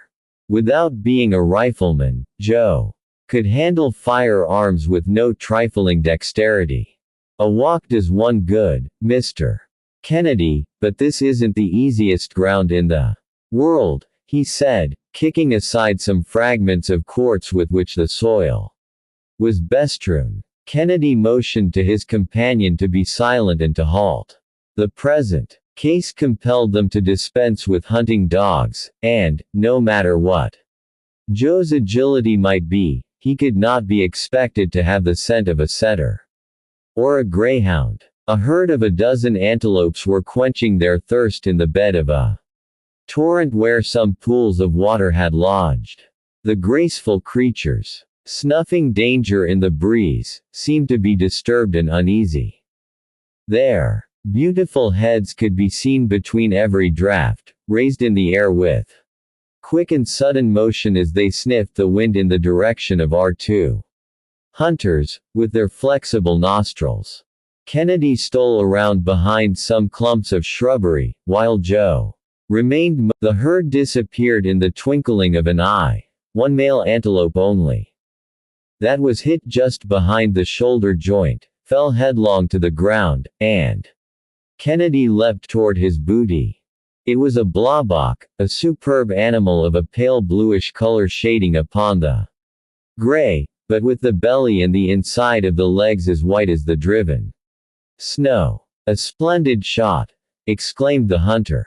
"It's a very rare species of the antelope, and I hope to be able to prepare his skin in such a way as to keep it." "Indeed," said Joe. "Do you think of doing that, Mr. Kennedy?" "Why, certainly I do. Just see what a fine hide it is. But drive. Ferguson will never allow us to take such an extra weight." "You're right, Joe. Still it is a pity to have to leave such a noble animal." The whole of it. Oh, we won't do that, sir. We'll take all the good eatable parts of it, and, if you'll let me, I'll cut him up just as well as the chairman of the Honorable Corporation of Butchers of the City of London could do. As you please, my boy. But you know that in my hunter's way I can just as easily skin and cut up a piece of game as kill it. I'm sure of that, Mr. Kennedy. Well, then, you can build a fireplace with a few stones. There's plenty of dry dead wood, and I can make the hot coals. Tell in a few minutes. Oh, that won't take long, said Kennedy, going to work on the fireplace, where he had a brisk flame crackling and sparkling in a minute or two. Joe had cut some of the nicest steaks and the best parts of the tenderloin from the carcass of the antelope, and these were quickly transformed to the most savory of broils. There, those will tickle the doctor, said Kennedy. Do you know what I was thinking about? Why, about the steaks you're broiling, to be sure, replied Dick. Not the least in the world. I was thinking what a figure we'd cut if we couldn't find the balloon again. By George, what an idea. Why, do you think the doctor would desert us? No, but suppose his anchor were to slip. Impossible. And, besides, the doctor would find no difficulty in coming down again with his balloon. He handles it at his ease. But suppose the wind were to sweep it off, so that he couldn't come back toward us. Come, Joe, a truce to your suppositions. They're anything but pleasant. Ah, sir, everything that happens in this world is natural, of course, but then, anything may happen, and we ought to look out beforehand. At this moment the report of a gun rang out upon the air. What's that? Exclaimed Joe. It's my rifle, I know the ring of her, said Kennedy. A signal. Yes. Danger for us. For him, too, perhaps. Let's be off. And the hunters, having gathered up the product of their expedition, rapidly made their way back along the path that they had marked by breaking boughs and bushes when they came. The density of the underbrush prevented their there. A third report. Why, it sounds to me as if he was defending himself against something. Let us make haste. They now began to run at the top of their speed. When they reached the outskirts of the forest, they, at first glance, saw the balloon in its place and the doctor in the car. What's the matter? Shouted Kennedy. Good God! Suddenly exclaimed Joe. What do you see? Down there. Look, a crowd of blacks surrounding the balloon. And, in fact, there, 2 miles from where they were, they saw some 30 wild natives close together, yelling, gesticulating, and cutting all kinds of antics at the foot of the sycamore. Some, climbing into the tree itself, were making their way to the topmost branches. The danger seemed pressing. My master is lost, cried Joe. Come. A little more coolness, Joe, and let us see how we stand. We hold the lives of 4 of those villains in our hands.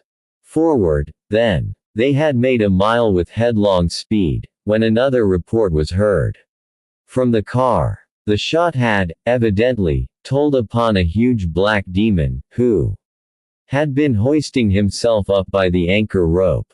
A lifeless body fell from bough to bough, and hung about 20 feet from the ground, its arms and legs swaying to and fro in the air. Ha!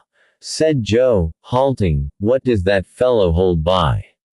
No matter what, said Kennedy. Let us run. Let us run. Ah, Mr. Kennedy, said Joe, again, in a roar of laughter, by his tail. By his tail. It is an ape. They're all apes. Well, they're worse than men, said Kennedy, as he dashed into the midst of the howling crowd. It was, indeed, a troop of very formidable baboons of the dog-faced species. These creatures are brutal, ferocious, and horrible to look upon, with their dog-like muzzles and savage expression. However, a few shots scattered them, and the chattering horde scampered off, leaving several of their number on the ground. In a moment Kennedy was on the ladder, and Joe, clambering up the branches, detached the anchor. The car then dipped to where he was, and he got into it without difficulty. A few minutes later, the Victoria slowly ascended and soared away to the eastward, wafted by a moderate wind. "That was an attack for you," said Joe. "We thought you were surrounded by natives." "Well, fortunately, they were only apes," said the doctor. "At a distance there's no great difference," remarked Kennedy. "Nor close at hand, either," added Joe. "Well, however that may be," resumed Ferguson, "this attack of apes might have had the most serious consequences. Had the anchor yielded to their repeated efforts, who knows whither the wind would have carried me." "What did I tell you, Mr. Kennedy?" "You were right, Joe. But, even right as you may have been, you were, at that moment, preparing some antelope steaks, the very sight of which gave me a monstrous appetite." "I believe you," said the doctor. "The flesh of the antelope is exquisite. You may judge of that yourself. Now, sir, for supper's ready." "Upon my word as a sportsman, those venison steaks have a gamey flavor. That's not to be sneezed at, I tell you." "Good," said Joe, with his mouth full. "I could live on antelope all the days." So saying, the good fellow went to work to prepare a jorum of that fragrant beverage, and all hands tasted it with satisfaction. "Everything has gone well thus far," said he. "Very well indeed," assented Kennedy. "Come, now, Mr. Kennedy, are you sorry that you came with us? I'd like to see anybody prevent my coming." It was now 4 o'clock in the afternoon. The Victoria had struck a more rapid current. The face of the country was gradually rising, and, ere long, the barometer indicated a height of 1,500 feet above the level of the sea. The doctor was, therefore, obliged to keep his balloon up by a quite considerable dilation of gas, and the cylinder was hard at work all the time. Towards 7 o'clock, the balloon was sailing over the basin of Kanyam. The doctor immediately recognized that immense clearing, 10 miles in extent, with its villages buried in the midst of baobab and calabash trees. It is the residence of one of the sultans of the Ugogo country, where civilization is, perhaps, the least backward. The natives there are less addicted to selling members of their own families, but still, men and animals all live together in round huts, without frames, that look like haystacks. Beyond Kanyam the soil becomes arid and stony, but in an hour's journey. In a fertile dip of the soil, vegetation had resumed all its vigor at some distance from Mdaburu. The wind fell with the close of the day, and the atmosphere seemed to sleep. The doctor vainly sought for a current of air at different heights, and, at last, seeing this calm of all nature, he resolved to pass the night afloat, and, for greater safety, rose to the height of 1,000 feet, where the balloon remained motionless. The night was magnificent, the heavens glittering with stars, and profoundly silent in the upper air. Dick and Joe stretched themselves on their peaceful couch, and were soon sound asleep. The doctor "Should the slightest accident happen, waken me," said Ferguson, "and, above all things, don't lose sight of the barometer. To us it is the compass." The night was cold. There were 27 degrees of difference between its temperature and that of the daytime. With nightfall had begun. the nocturnal concert of animals driven from their hiding places by hunger and thirst. The frogs struck in their guttural soprano, redoubled by the yelping of the jackals, while the imposing bass of the African lion sustained the accords of this living orchestra. Upon resuming his post, in the morning, the doctor consulted his compass and found that the wind had changed during the night. The balloon had been bearing about 30 miles to the northwest during the last 2 hours. It was then passing over Mabunguru, a stony country, strewn with blocks of syenite of a fine polish, and knobbed with huge boulders and angular ridges of rock.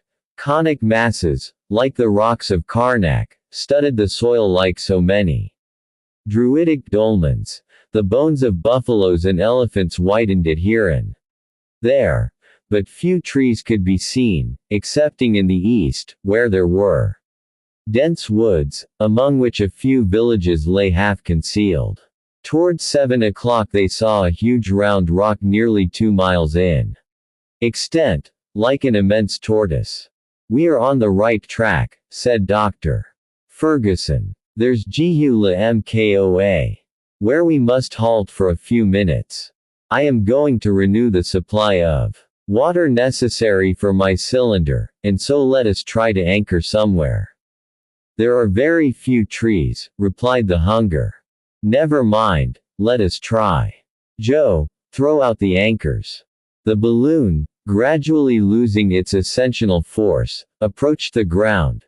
The anchors ran along until, at last, one of them caught in the fissure of a rock, and the balloon would have had a tendency to go lower than the surface of the soil itself. It was, therefore, necessary to sustain it by a certain dilation of the gas. But, in case the doctor, in the absence of all wind, had let the car rest upon the ground, the balloon, thus relieved of a considerable weight, would have kept up of itself, without the aid of the cylinder.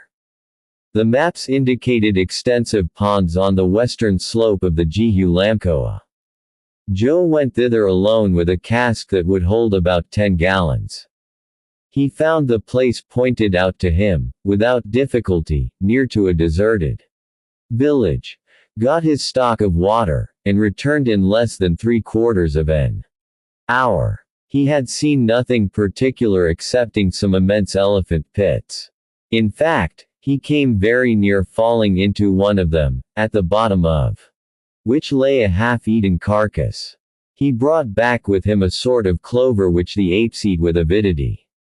The doctor recognized the fruit of the mbinbu tree which grows in profusion, on the western part of Jihula Mkoa.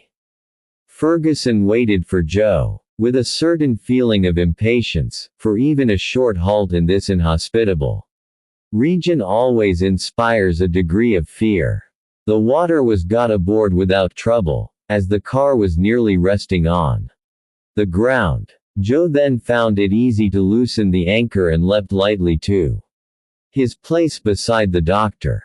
The latter then replenished the flame in the cylinder, and the balloon majestically soared into the air. It was then about 100 miles from Kaza, an important establishment in the interior of Africa, where, thanks to a south-southeasterly current, the travelers might hope to arrive on that same day. They were moving at the rate of 14 miles per hour, and the guidance of the balloon was becoming difficult, as they dared not rise very high without extreme dilation of the gas, the country itself being at an average height of 3,000 feet.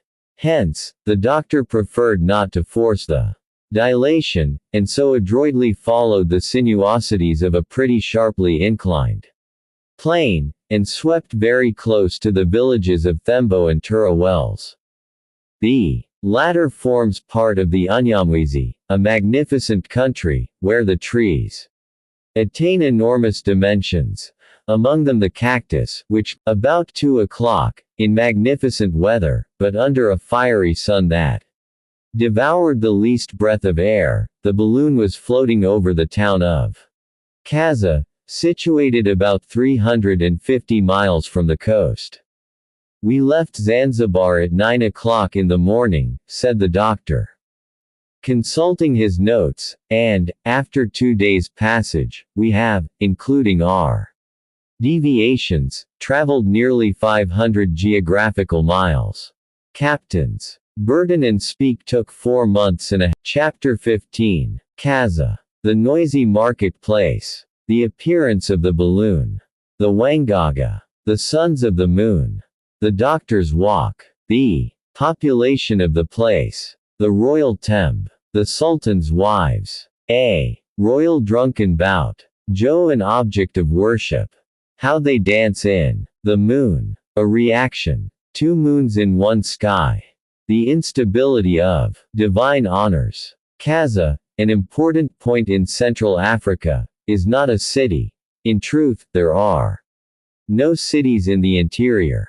Kaza is but a collection of 6 extensive excavations. There are enclosed a few houses and slave huts, with little courtyards and small gardens, carefully cultivated with onions, potatoes, cucumbers, pumpkins, and mushrooms, of perfect flavor, growing most luxuriantly. The Unyamwezi is the country of the moon. Above all the rest, the fertile and magnificent garden spot of Africa.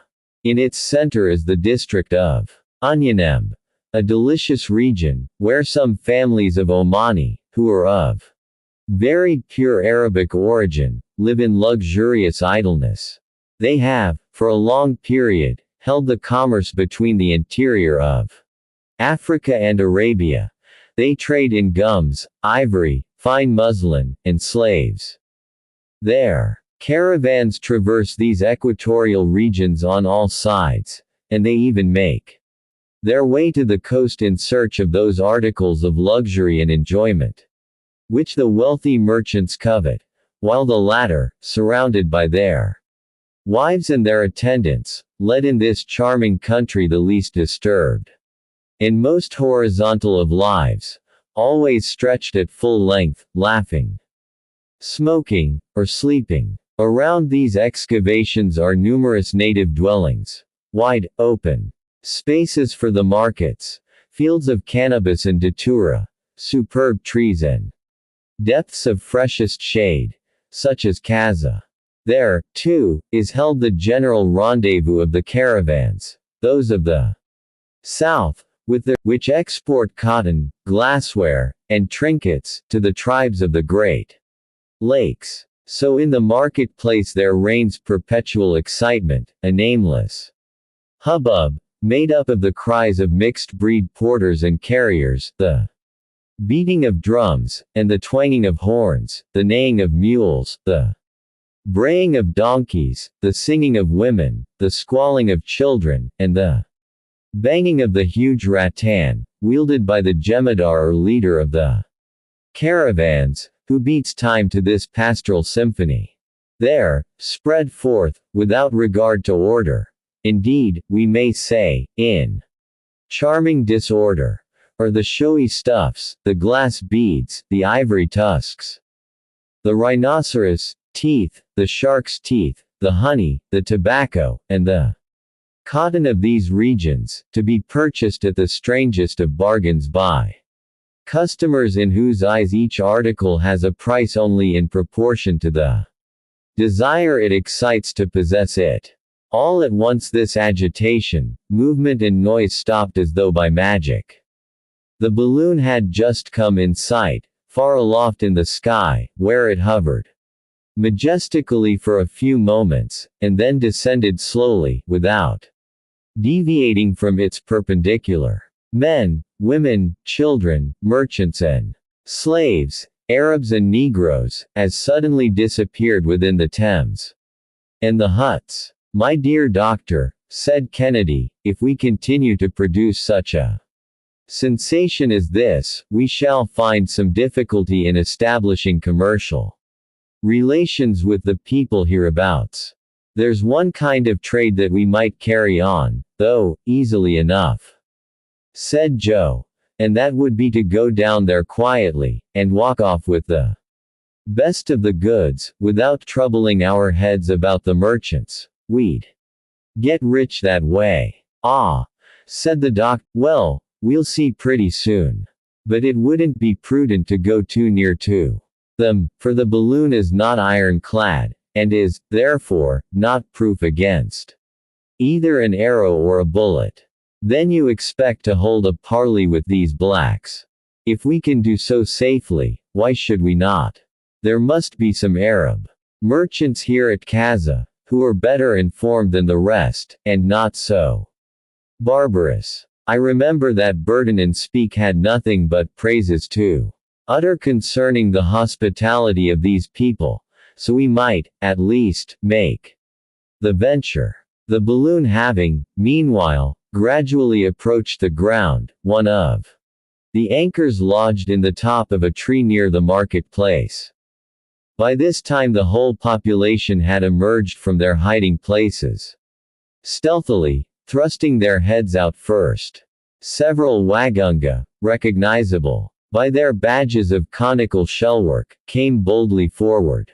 They were the sorcerers of the place. They bore in their girdles small gourds, coated with tallow, and several other articles of witchcraft, all of them, by the way, most professionally filthy. Little by little the crowd gathered beside them, the women and children grouped around them, the drums renewed their deafening uproar, hands were violently clapped together, and then raised toward the sky. That's their style of praying, said the doctor. And, if I'm not mistaken, we're going to be called upon to play a great part. Well, sir, play it. You, too, my good Joe. Perhaps you're to be a god. Well, master, that won't trouble me much. I like a little flattery. At this moment, one of the sorcerers, a Mayanga, made a sign, and all the clamor died away into the profoundest silence. He then addressed a few words to the strangers, but in an unknown tongue. Dr. Ferguson, not having understood them, shouted some sentences in Arabic, at a venture, and was immediately answered in that language. The speaker below then delivered himself of a very copious harangue, which was also very flowery and very gravely listened to by his audience. From it, the doctor was not slow in learning that the balloon was mistaken for nothing less than the moon in person, and that the amiable goddess in question had condescended to approach the town with her 3 sons, an honor that would never be forgotten in this land so greatly loved by the god of day. The doctor responded, with much dignity, that the moon made her provincial tour every 1,000 years, feeling the necessity of showing herself nearer at hand to her worshippers. He, therefore, begged them not to be disturbed by her presence, but to take advantage of it to make known all their wants and longings. The sorcerer, in his turn, replied that the Sultan, the Mawani, who had been sick for many years, implored the aid of heaven, and he invited the son of the moon to visit him. The doctor acquainted his companions with the invitation. "And you are going to call upon this Negro king?" asked Kennedy. "Undoubtedly so. These people appear well disposed. The air is calm. There is not a breath of wind, and we have nothing to fear for the balloon. But, what will you do?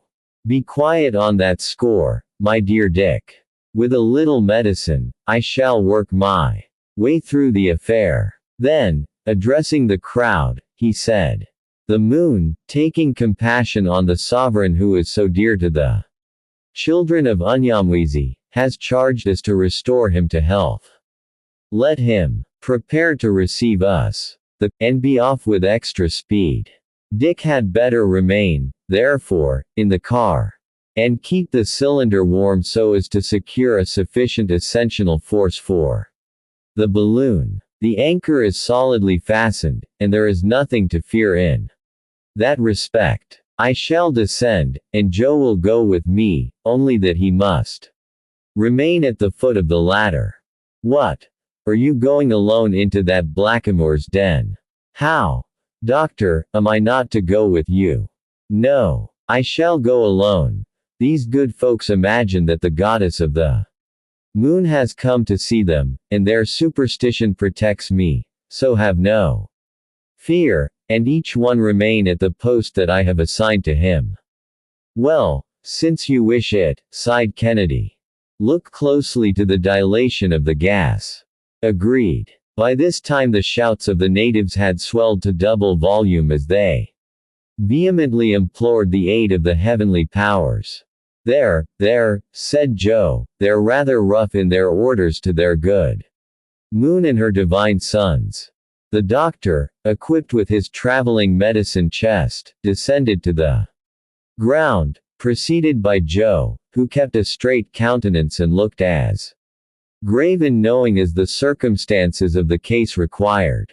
He then seated himself at the foot of the ladder in the Arab fashion, with his legs crossed under him, and a portion of the crowd collected around him in a circle, at respectful distances. In the meanwhile the doctor, escorted to the sound of savage instruments, and with wild religious dances, slowly proceeded toward the royal tembe, situated a considerable distance outside of the town. It was about 3 o'clock, and the sun was shining brilliantly. In fact, what less could it do? Upon so grand an sultan, a handsomely built young fellow, who, according to the custom of the country, was the sole heir of the paternal goods, to the exclusion of the old man's legitimate children. He prostrated himself before the son of the moon, but the latter graciously raised him to his feet. 3/4 of an hour later, through shady paths, surrounded by all the luxuriance of tropical vegetation, this enthusiastic procession arrived at the Sultan's palace, a sort of square edifice called Idatenya, and situated on the slope of a hill. A kind of veranda, formed by the thatched roof, adorned the outside. Supported upon wooden pillars, which had some pretensions to being carved, long lines of dark red clay decorated the walls in characters that strove to reproduce the forms of men and serpents, the latter better imitated, of course, than the former. The roofing of this abode did not rest directly upon the walls, and the air could, therefore, circulate freely, but windows there were none, and the door hardly deserved the name. Dr. Ferguson was received with all the honors by the guards and favorites of the Sultan. These were men of a fine race, the Wanyamwezi so-called, a pure type of the Central African populations, strong, robust, well-made, and in splendid condition. Their hair, divided into a great number of small tresses, fell over their shoulders, and by means of black and blue incisions they had tattooed their cheeks from the temples to the mouth. Their ears, frightfully distended, held dangling to them discs of wood and plates of gum copal.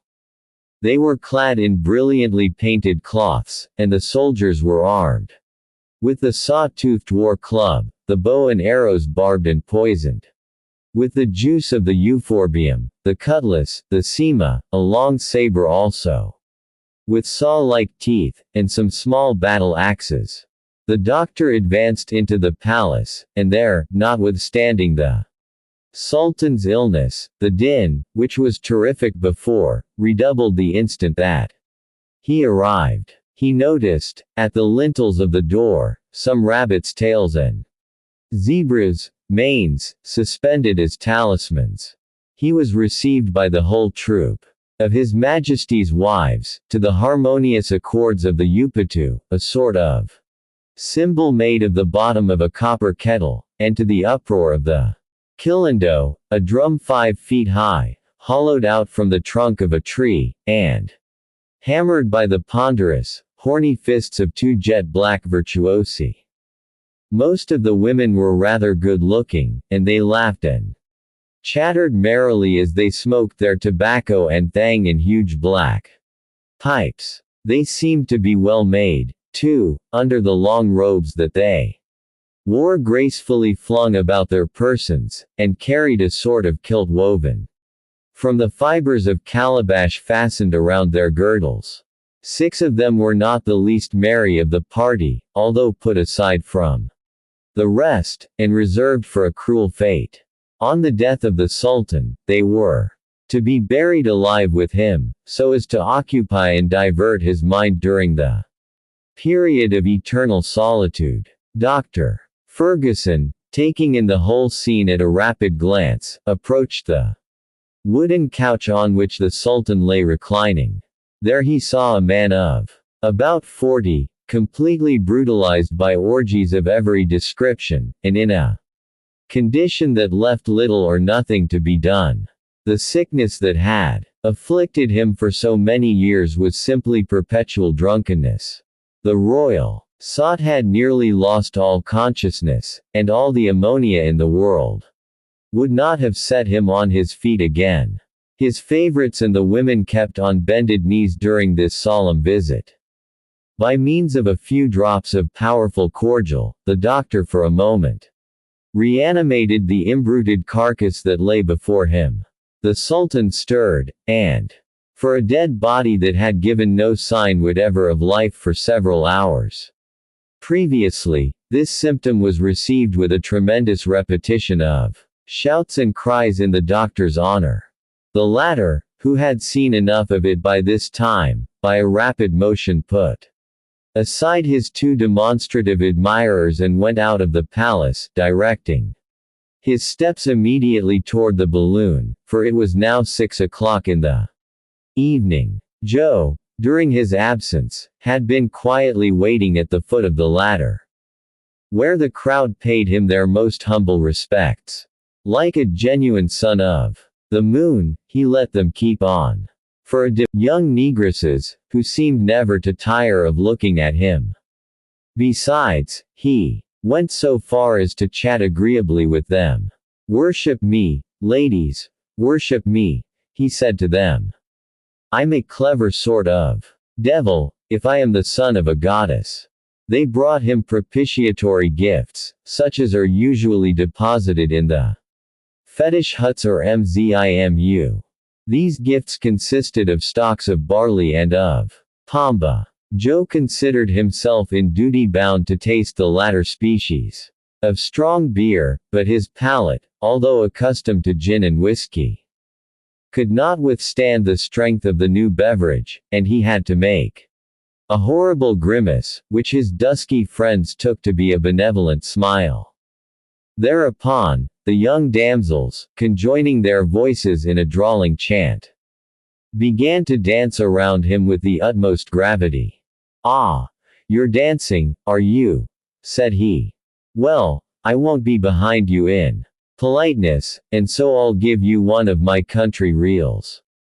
So at it he went, in one of the wildest jigs that ever was seen, twisting, turning, and jerking himself in all directions, dancing with his hands, dancing with his body, dancing with his knees, dancing with his feet, describing the most fearful contortions and extravagant evolutions, throwing himself into incredible attitudes, grimacing beyond all belief, and, in fine, giving his savage admirers a strange idea of the style of ballet adopted by the deities in the moon. Then, the whole collection of blacks, naturally as imitative as monkeys, at once reproduced all his airs and graces, his leaps and shakes and contortions.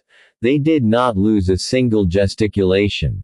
They did not forget an attitude. And the result was, such a pandemonium of movement, noise, and excitement, as it would be out of the question even feebly to describe. But, in the very midst of the fun, Joe saw the doctor approaching. The latter was coming at full speed, surrounded by a singular reaction. What had happened? Had the Sultan unluckily perished in the hands of his celestial physician?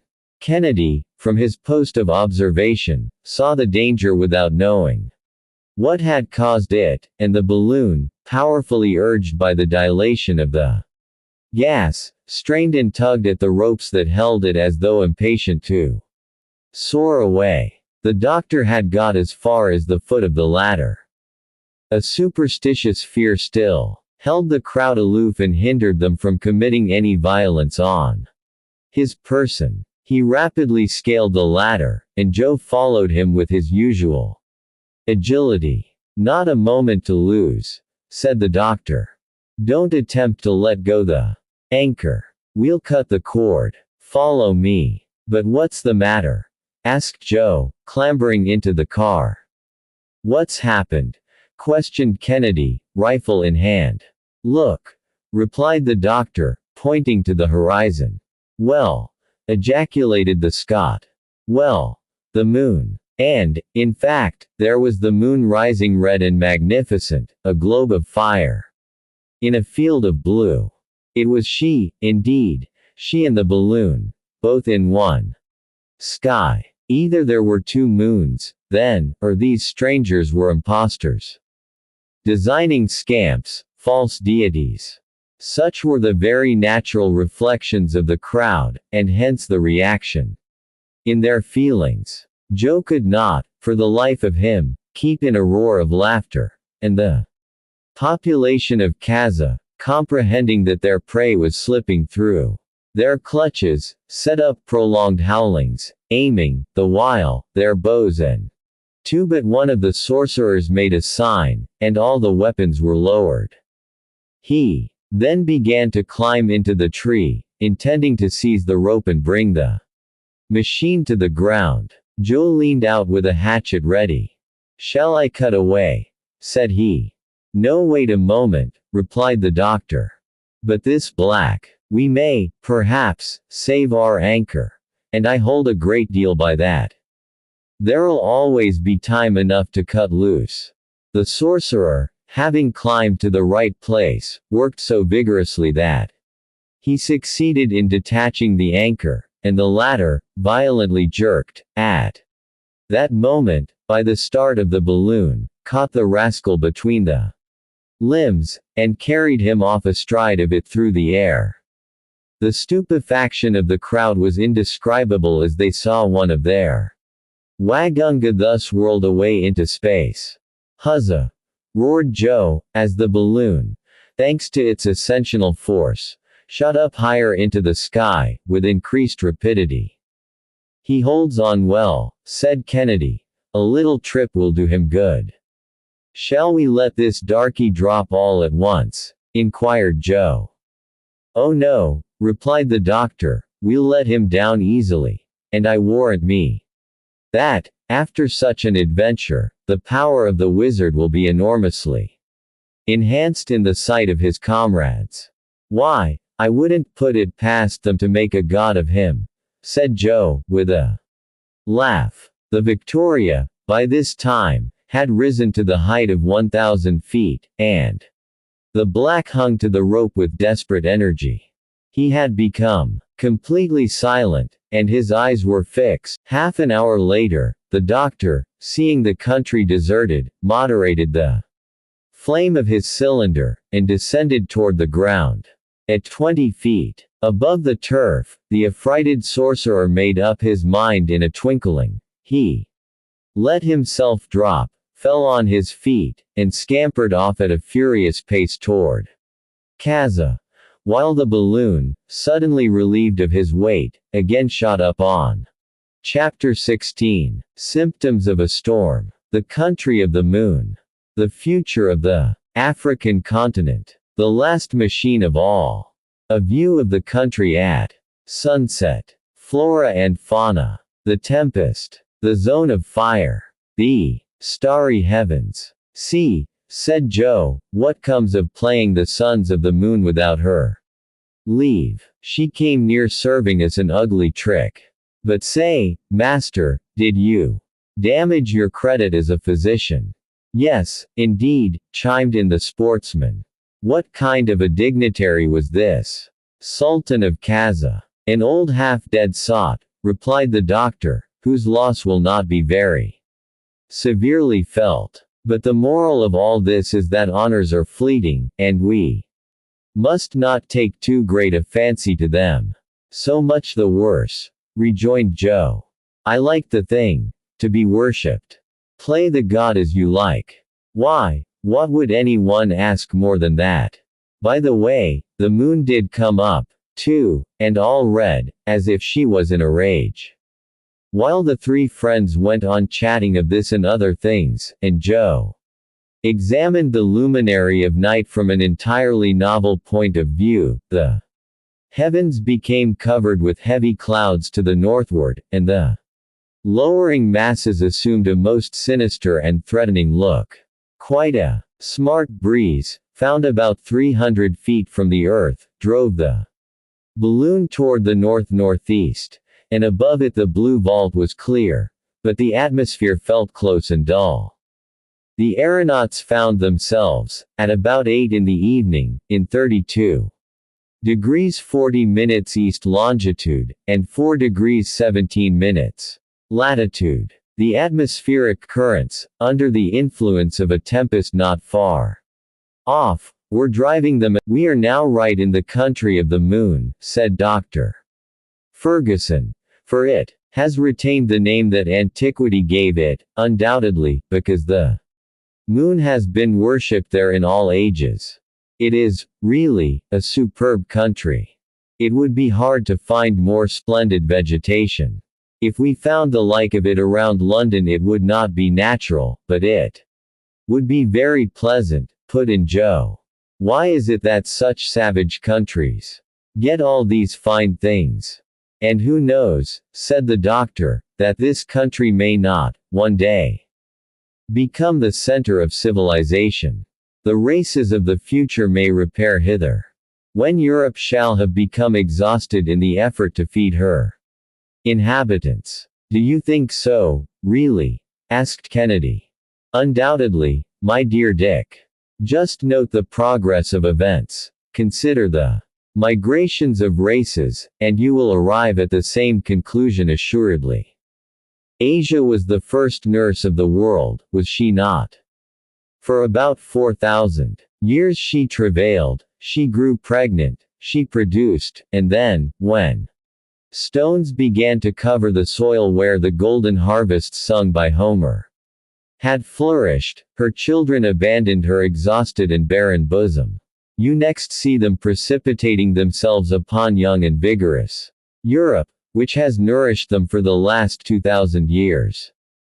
But, already her fertility is beginning to die out, her productive powers are diminishing every day. Those new diseases that annually attack the products of the soil, those defective crops, those insufficient resources, are all signs of a vitality that is rapidly wearing out and of an approaching exhaustion. Thus, we already see the millions rushing to the luxuriant bosom of America as a source of help, not inexhaustible indeed, but not yet exhausted. In its turn, that new continent will grow old, its virgin forests will fall before the axe of industry, and its soil will become weak through having too fully produced what had been demanded of it. Where two harvests bloomed every year, hardly one will be gathered from a soil completely drained of its strength. Then, Africa will be there to offer to new races the treasures that for centuries have been, and those scattered water supplies will be gathered into one common bed to form an artery of navigation. Then this country over which we are now passing, more fertile, richer, and fuller of vitality than the rest, will become some grand realm where more astonishing discoveries than steam and electricity will be brought to light. Ah, sir, said Joe, I'd like to see all that. You got up too early in the morning, my boy. Besides, said Kennedy, that may prove to be a very dull period when industry will swallow up everything for its own profit. By dint of inventing machinery, men will end in being eaten up by it. I have always fancied that the end of the earth will be when some enormous boiler, heated to 3 Thousand millions of atmospheric pressure, shall explode and blow up our globe. And I add that the Americans, said Joe, will not have been the last to work at the machine. In fact, assented the doctor, they are great boiler makers.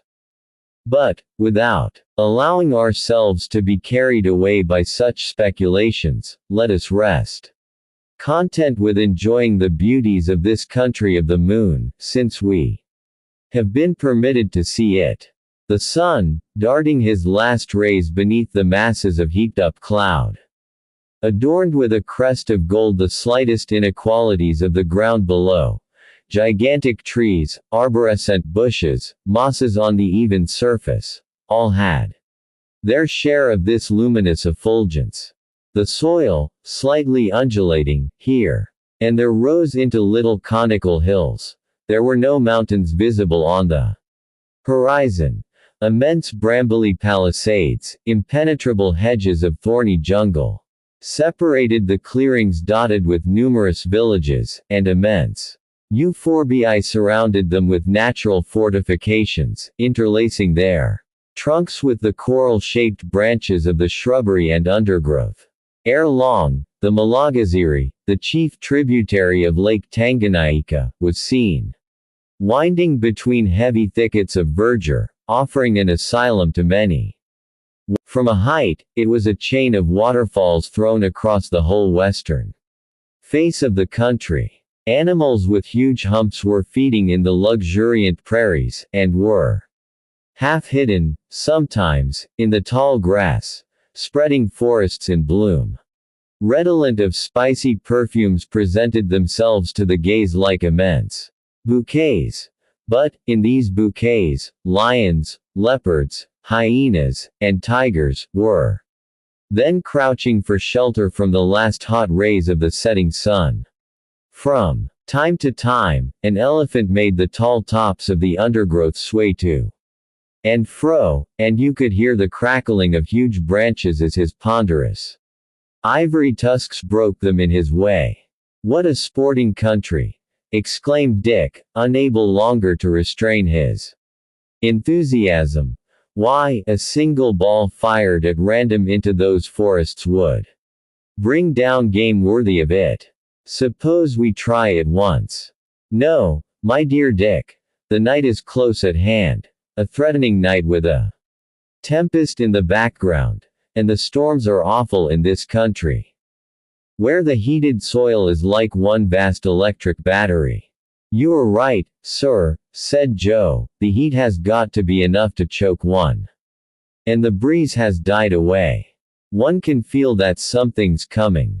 The atmosphere is saturated with electricity, replied the doctor. Every living creature is sensible that this state of the air portends a struggle of the elements, and I confess that I never before was so full of the fluid myself.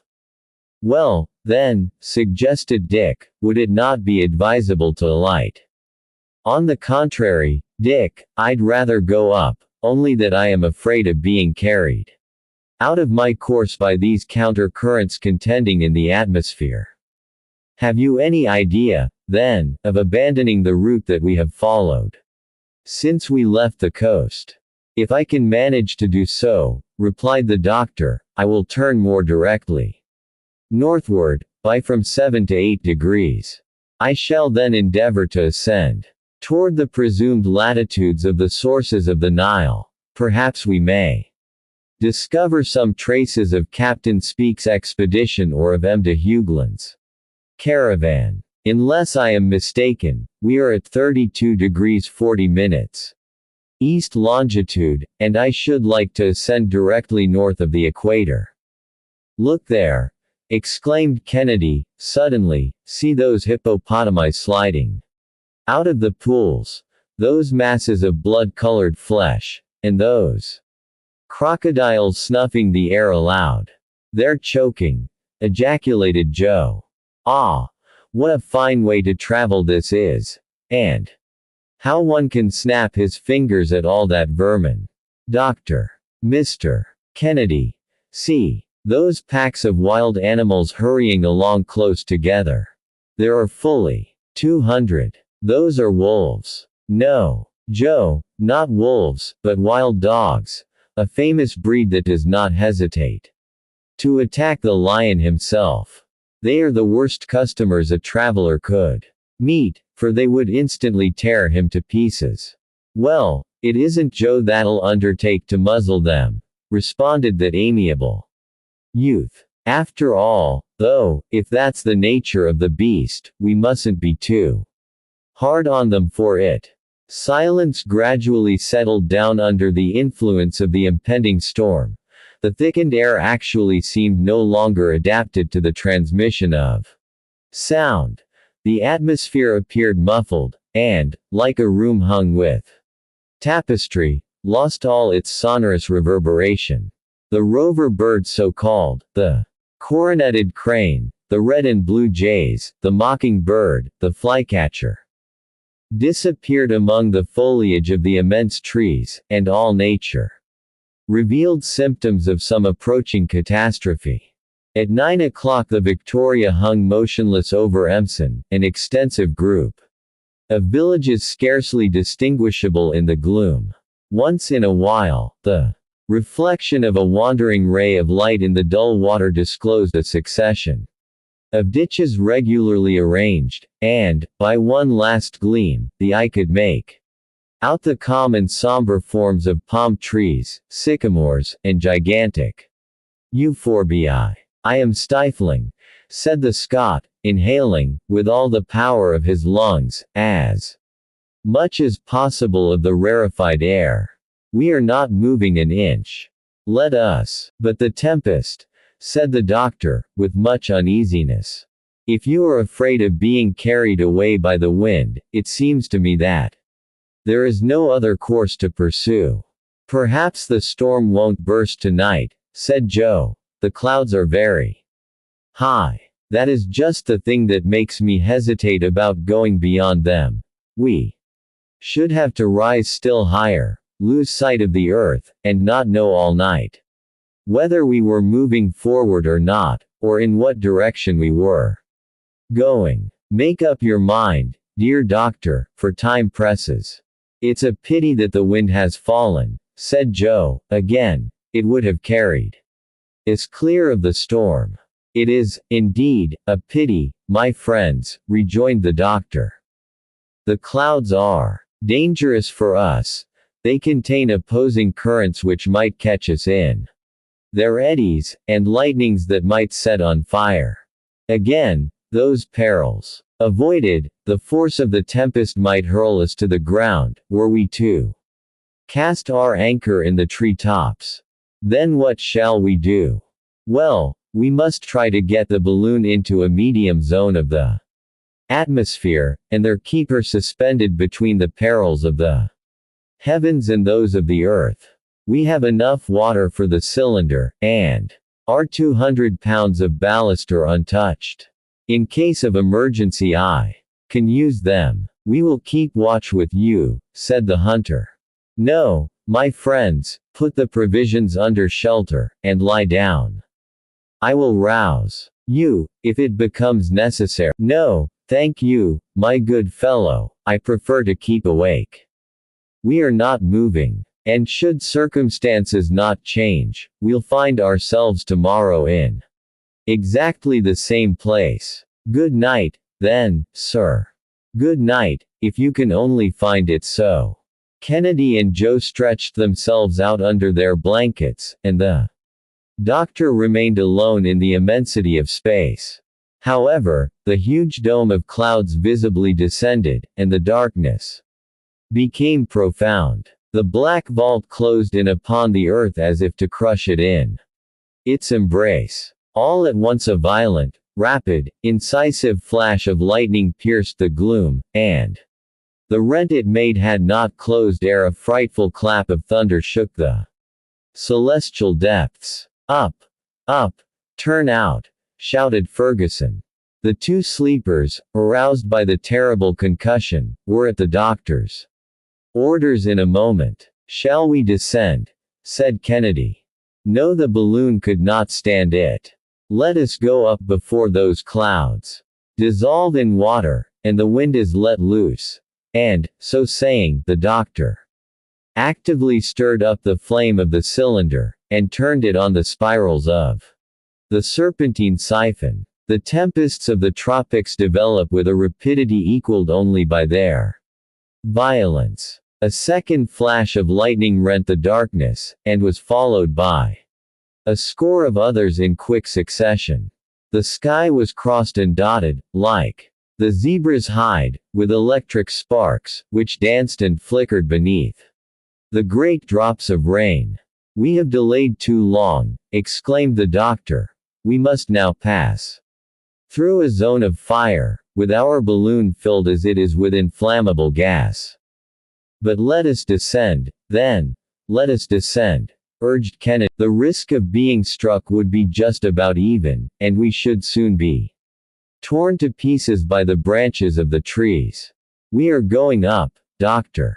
Quicker, quicker still. In this part of Africa, during the equatorial storms, it is not rare to count from 30 to 35 flashes of lightning per minute.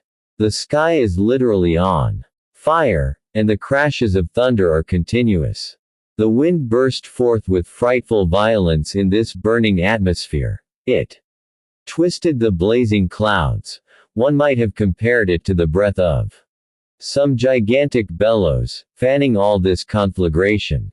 Dr. Ferguson kept his cylinder at full heat, and the balloon dilated and went up, while Kennedy, on his knees, held together the curtains of the awning. The balloon whirled round wildly enough to make their heads turn, and the aeronauts got some very alarming jolts, indeed, as their machine swung and swayed in all directions. Huge cavities would form in the silk of the balloon, as the wind fiercely bent it in, and the stuff fairly cracked like a pistol as it flew back from the pressure. A sort of hail, preceded by a rumbling noise, hissed through the air and rattled on the covering of the Victoria. The latter, however, continued to ascend, while the lightning described tangents to the convexity of her circumference, but she bore on, right through the midst of the fire. "God protect us," said Dr. Ferguson, solemnly. "We are in his hands. He alone can save us, but let us be ready for every event, even for fire." Our fall could not be very rapid. The doctor's voice could scarcely be heard by his companions, but they could see his countenance calm as ever even amid the flashing of the lightnings. He was watching the phenomena of the latter whirled and swung, but steadily ascended, and, ere the hour was over, it had passed the stormy belt. The electric display was going on below it like a vast crown of artificial fireworks suspended from the car. Then they enjoyed one of the grandest spectacles that nature can offer to the gaze of man. Below them, the tempest. Above them, the starry firmament, tranquil, mute, impassible, with the moon projecting her peaceful rays over these angry clouds. Dr. Ferguson consulted the barometer. It announced 12,000 feet of elevation. It was then 11 o'clock at night. "Thank heaven, all danger is past. All we have to do now, is, to keep ourselves at this height," said the doctor. "It was frightful," remarked Kennedy. "Oh," said Joe, "it gives a little variety to the trip, and I'm not sorry to have seen a storm from." Chapter 17. The Mountains of the Moon. An ocean of verdure. They cast anchor. The towing elephant. A running fire. Death of the monster. The field oven. A meal on the grass. A night on the ground. About 4 in the morning, Monday, the sun reappeared in the horizon. The clouds had dispersed, and a cheery breeze refreshed the morning dawn. The earth, all redolent with fragrant exhalations, reappeared to the gaze of our travelers. The balloon, whirled about by opposing currents, had hardly budged from its place, and the doctor, letting the gas contract, descended so as to get a more northerly direction. For a long while his quest was fruitless. The wind carried him toward the west until he came in sight of the famous mountains of the moon, which grouped themselves in a semicircle around the extremity of Lake Tanganyika. Their ridges, but slightly indented, stood out against the bluish horizon, so that they might have been mistaken for a natural fortification, not to be passed by the explorers of the center of Africa. Among them were a few isolated cones, revealing the mark of the eternal snows. "Here we are at last," said the doctor, "in an unexplored country." Captain Burton pushed very far to the westward, but he could not reach those celebrated mountains. He even denied their existence, strongly as it was affirmed by Speke, his companion. He pretended that they were born in the latter's fancy. "But for us, my friends, there is no further doubt possible." "Shall we cross them?" asked Kennedy. "Not, if it please God. I am looking for a wind that will take me back toward the equator. I will even wait for one, if necessary, and will make the balloon like a ship that casts anchor, until favorable breezes come up." But the foresight of the doctor was not long in bringing. "We are in the right track," said the doctor, consulting his compass, "and scarcely 200 feet from the surface. Lucky circumstances for us, enabling us, as they do, to reconnoiter these new regions." When Captain Speke set out to discover Lake Ukuro, he ascended more to the eastward in a straight line above Kaza. "Shall we keep on long in this way?" inquired the Scot. "Perhaps. Our object is to push a point in the direction of the sources of the Nile.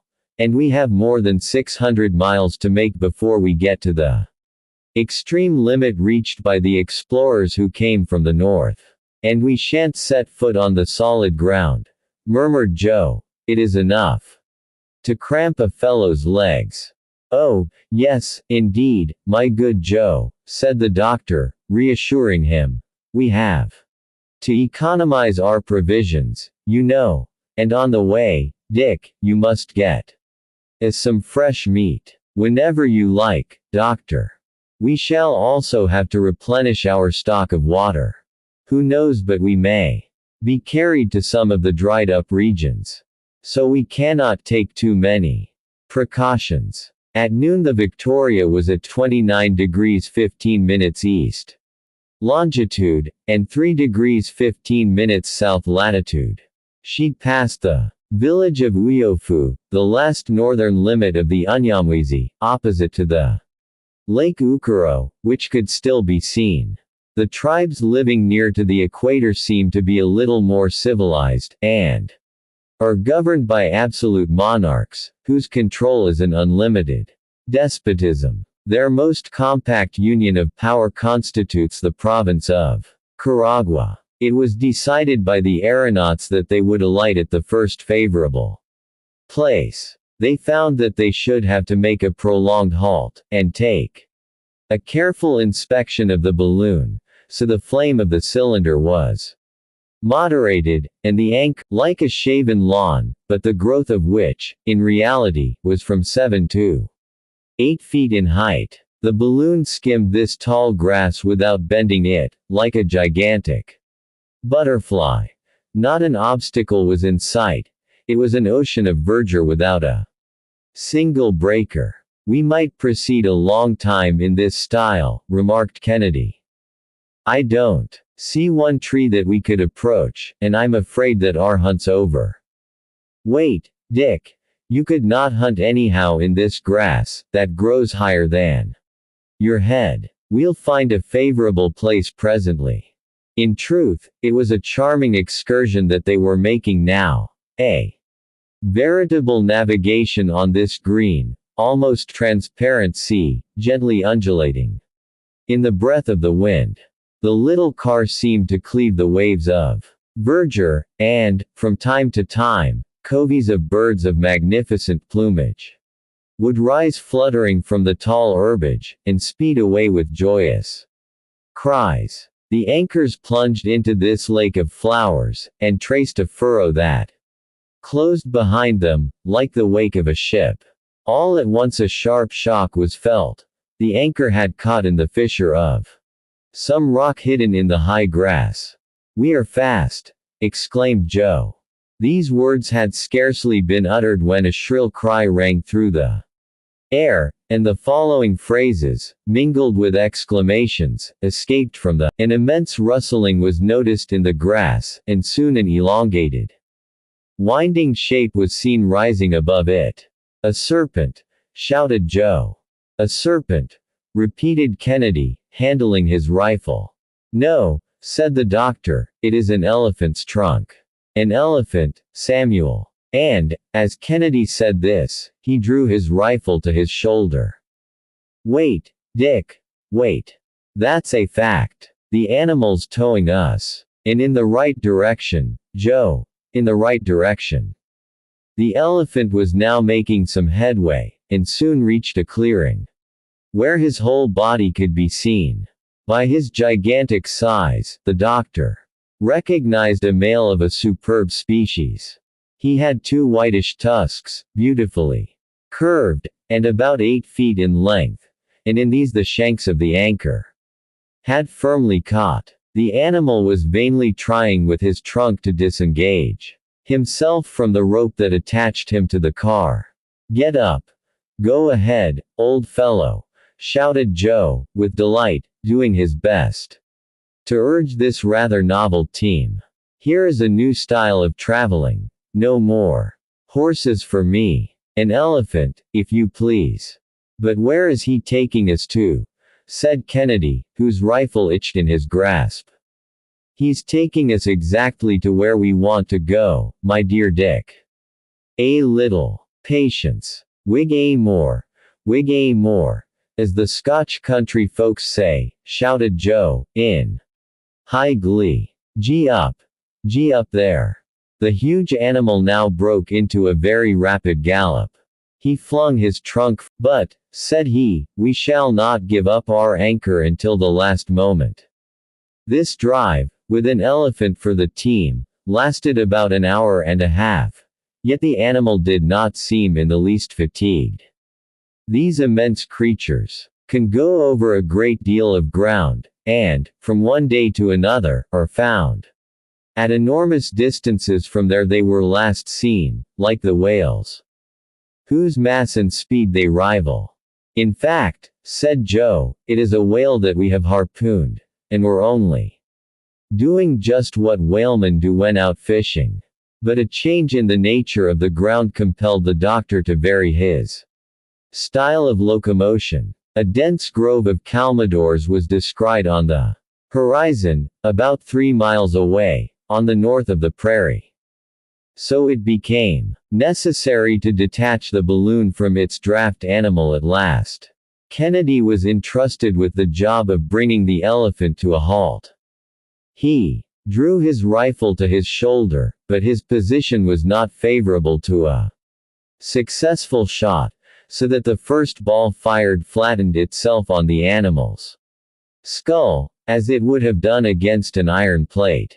The creature did not seem in the least troubled by it, but, at the sound of the discharge, he had increased his speed, and now was going as fast as a horse at full gallop.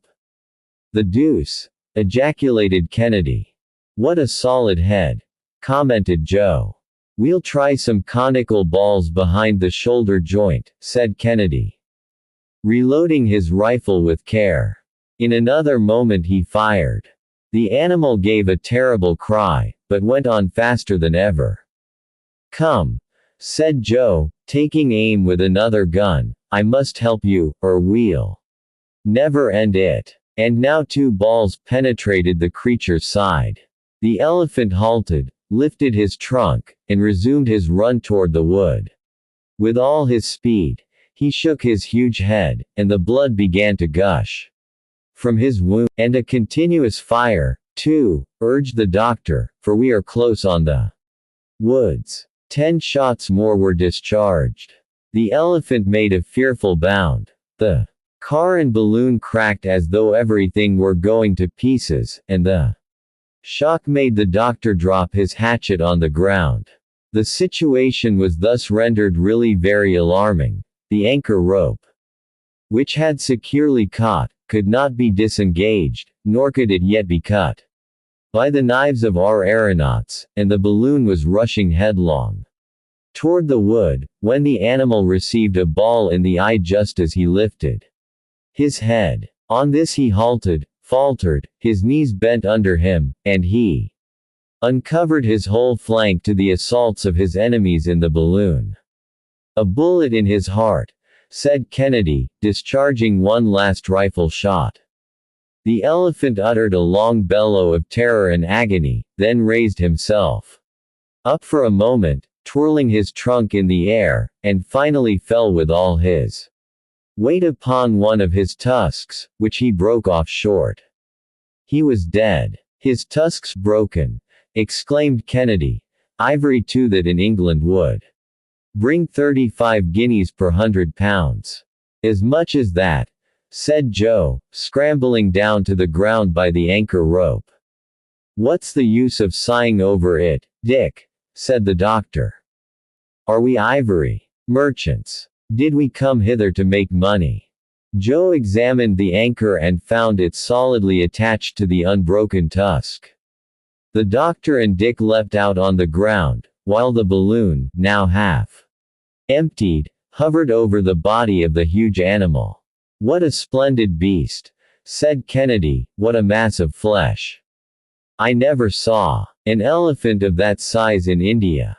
There's nothing surprising about that, my dear Dick. The elephants of Central Africa are the finest in the world. The animals have migrated to the equator, where they are often met with in large herds. In the meanwhile, I hope," added Joe, "that we'll taste a morsel of this fellow. I'll undertake to get you a good dinner at his expense. Mr. Kennedy, we'll go off and hunt for an hour or two. The doctor will make an inspection of the balloon, and, while they're busy in that way, I'll do the cooking." "A good arrangement," said the doctor. "So do as you like, Joe."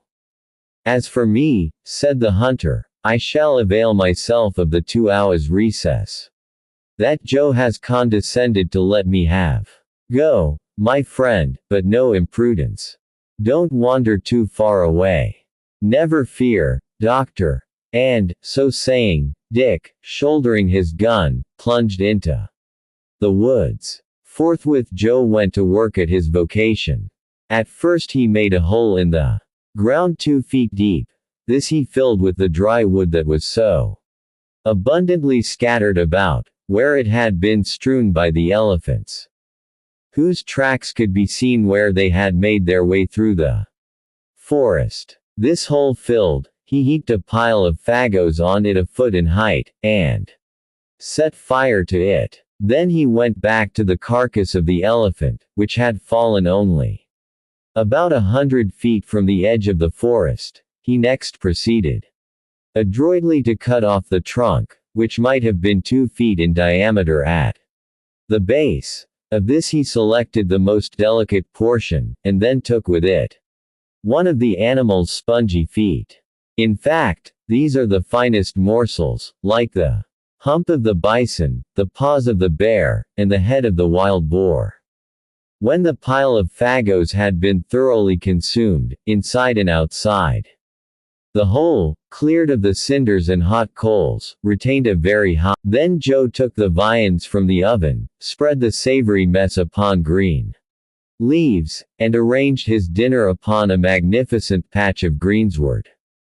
He finally brought out some biscuit, some coffee, and some cognac, and got a can of pure, fresh water from a neighboring streamlet. The repast thus prepared was a pleasant sight to behold, and Joe, without being too proud, thought that it would also be pleasant to eat. "A journey without danger or fatigue," he soliloquized. "Your meals when you please. A swinging hammock all the time. What more could a man ask? And there was Kennedy, who didn't want to come. On his part, drive. Ferguson was engrossed in a serious and thorough examination of the balloon. The latter did not appear to have suffered from the storm. The silk and the gutta percha had resisted wonderfully, and, upon estimating the exact height of the ground and the ascensional force of the balloon, our aeronaut saw, with satisfaction, that the hydrogen was in exactly the same quantity as before. The covering had remained completely waterproof. It was now only 5 days since our travelers had quitted Zanzibar. Their pemmican had not yet been touched. Their stock of biscuit and potted meat was enough for a long trip, and there was nothing to be replenished but the water. The pipes and spiral seemed to be in perfect condition, since, thanks to their India rubber jointings, they had yielded to all the oscillations of the balloon. His examination ended, the doctor betook himself to setting his notes in order. He made a very accurate sketch of the surrounding landscape, with its long prairie stretching away out of sight, the forest of calmadores, and the balloon resting motionless over the body of the dead elephant. At the end of his 2 hours, Kennedy returned with a string of fat partridges, and the 3 travelers had only to sit down on the green turf. The trunk and feet of the elephant were declared to be exquisite. Old England was toasted, as usual, and delicious Havanas perfumed this charming country for the first time. Kennedy ate, drank, and chatted, like four. He was perfectly delighted with his new life, and seriously proposed to the doctor to settle in this forest, to construct a cabin of boughs and foliage, and, there and then, to lay the foundation of a Robinson Crusoe dynasty in Africa. The proposition went no further, although Joe had, at once, selected the part of Man Friday for himself. The country seemed so quiet, so deserted, that the doctor resolved to pass the night on the ground, and Joe arranged a circle of watch fires as an indispensable barrier against wild animals, for the hyenas, cougars, and jackals, attracted by the smell of the dead elephant, were prowling about in the neighborhood. Kennedy had to fight. Chapter 18. The Caragua. Lake Ukuro. A night on an island. The equator. Crossing the lake. The Cascades. A view of the country. The sources of the Nile. The island of Benga. The signature of Andrea de Bono. The flag with the arms of England. At 5 o'clock in the morning, preparations for departure commenced. Joe, with the hatchet which he had fortunately recovered, broke the elephant's tusks. The balloon, restored to liberty, sped away to the northwest with our travelers, at the rate of 18 miles per hour. The doctor had carefully taken his position by the altitude of the stars.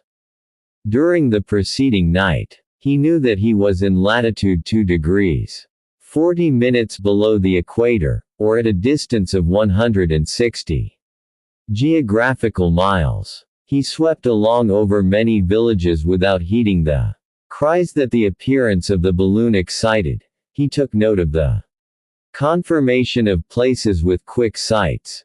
He passed the slopes of the Rubamhay, which are nearly as abrupt as the summits of the Ausagara, and farther on, at Tenga, encountered the first projections of the Caragua chains, which, in his opinion, are direct spurs of the mountains of the moon. So, the ancient legend which made these mountains the cradle of the Nile came near to the truth, since they really border upon Lake Ukuro, the conjectured reservoir of the waters of the great river. From Kafuro, the main district of the merchants of that country, he descried at length, on the horizon, the lake so much desired and so long sought for, of which Captain Speke caught a glimpse on the 3d of August, 1858. Samuel Ferguson felt real emotion. He was almost in contact with one of the principal points of his expedition, and, with his spy glass constantly raised, he kept every nook and corner of the mysterious region in sight. His gaze wandered over details that might have been thus described. Beneath him extended a country generally destitute of cultivation. Only here and there some ravines seemed under tillage. The peaks of medium height grew flat as it approached the lake. Barley fields took the place of rice plantations, and there, too, could be seen growing the species of plantain from which the wine of the country is drawn, and mawani, the wild plant which supplies a substitute for coffee. A collection of some 50 or more circular huts, covered with a flowering thatch, constituted the capital of the Caragua country. He could easily distinguish the astonished countenances of a rather fine-looking race of natives of yellowish-brown complexion. Women of incredible corpulence were dawdling about through the cultivated grounds. And the doctor greatly surprised his companions by informing them that this rotundity, which is highly esteemed in that region, was obtained by an obligatory diet of curdled milk. At noon, the Victoria was in 1 degree 45 minutes south latitude. And at 1 o'clock the wind was driving her directly toward the lake. This sheet of water was christened Uyanza Victoria, or Victoria Lake, by Captain Speke. At the place now mentioned it might measure about 90 miles in breadth, and at its southern extremity the captain found a group of islets, which he named the archipelago of Bengal. He pushed his survey as far as Muanza, on the eastern coast, where he was received by the Sultan. He made a triangulation of this part of the lake, but he could not procure a boat, either to cross it or to visit the great island of Ukura, which is very populous, is governed by 3 sultans, and appears to be only a promontory at low tide. The balloon approached the lake more to the northward, to the doctor's great regret, for it had been his wish to determine its lower outlines. Its shores seemed to be thickly set with brambles and thorny plants, growing together in wild confusion, and were literally hidden, sometimes, from the gaze, by myriads of mosquitoes of a light brown hue. The country was evidently habitable and inhabited. Troops of hippopotami could be seen disporting themselves in the forests of reeds, or plunging beneath the whitish waters of the lake. The latter, seen from above, presented, toward the west, so broad an horizon that it might have been called a sea. The distance between the two shores is so great that communication cannot be established, and storms are frequent and violent, for the winds sweep with fury over this elevated and unsheltered basin. The doctor experienced some difficulty in guiding his course. He was afraid of being carried toward the east, but, fortunately, a current bore him directly toward the north, and at 6 o'clock in the evening the balloon alighted on a small desert island in 30 minutes south latitude, and 32 degrees 52 minutes east longitude, about 20 miles from the shore. The travelers succeeded in making fast to a tree, and, the wind having fallen calm toward evening, they remained quietly at anchor. They dared not dream of taking the ground, since here, as on the shores of the Uyanza, legions of mosquitoes covered the soil in dense clouds. Joe even came back from securing the anchor in the tree, speckled with bites, but he kept his temper, because he found it quite the natural thing for mosquitoes to treat him as they had done. Nevertheless, the doctor, who was less of an optimist, let out as much rope as he could, so as to escape these pitiless insects, that began to rise toward him with a threatening hum. The doctor ascertained the height of the lake above the level of the sea, as it had been determined by Captain Speak, say 3,750 feet. Here we are, then, on an island, said Joe, scratching as though he'd tear his nails out. We could make the tour of it in a jiffy, added Kennedy, and, excepting these confounded mosquitoes, there's not a living being to be seen on it. The islands with which the lake is dotted, replied the doctor, are nothing after all, but the tops of submerged hills, but we are lucky to have found a retreat among them, for the shores of the lake are inhabited by— Won't you do the same, doctor? No, I could not close my eyes. My thoughts would banish sleep. Tomorrow, my friends, should the wind prove favorable, we shall go due north, and we shall, perhaps, discover the sources of the Nile, that grand secret which has so long remained impenetrable. Near as we are to the sources of the renowned river, I could not sleep.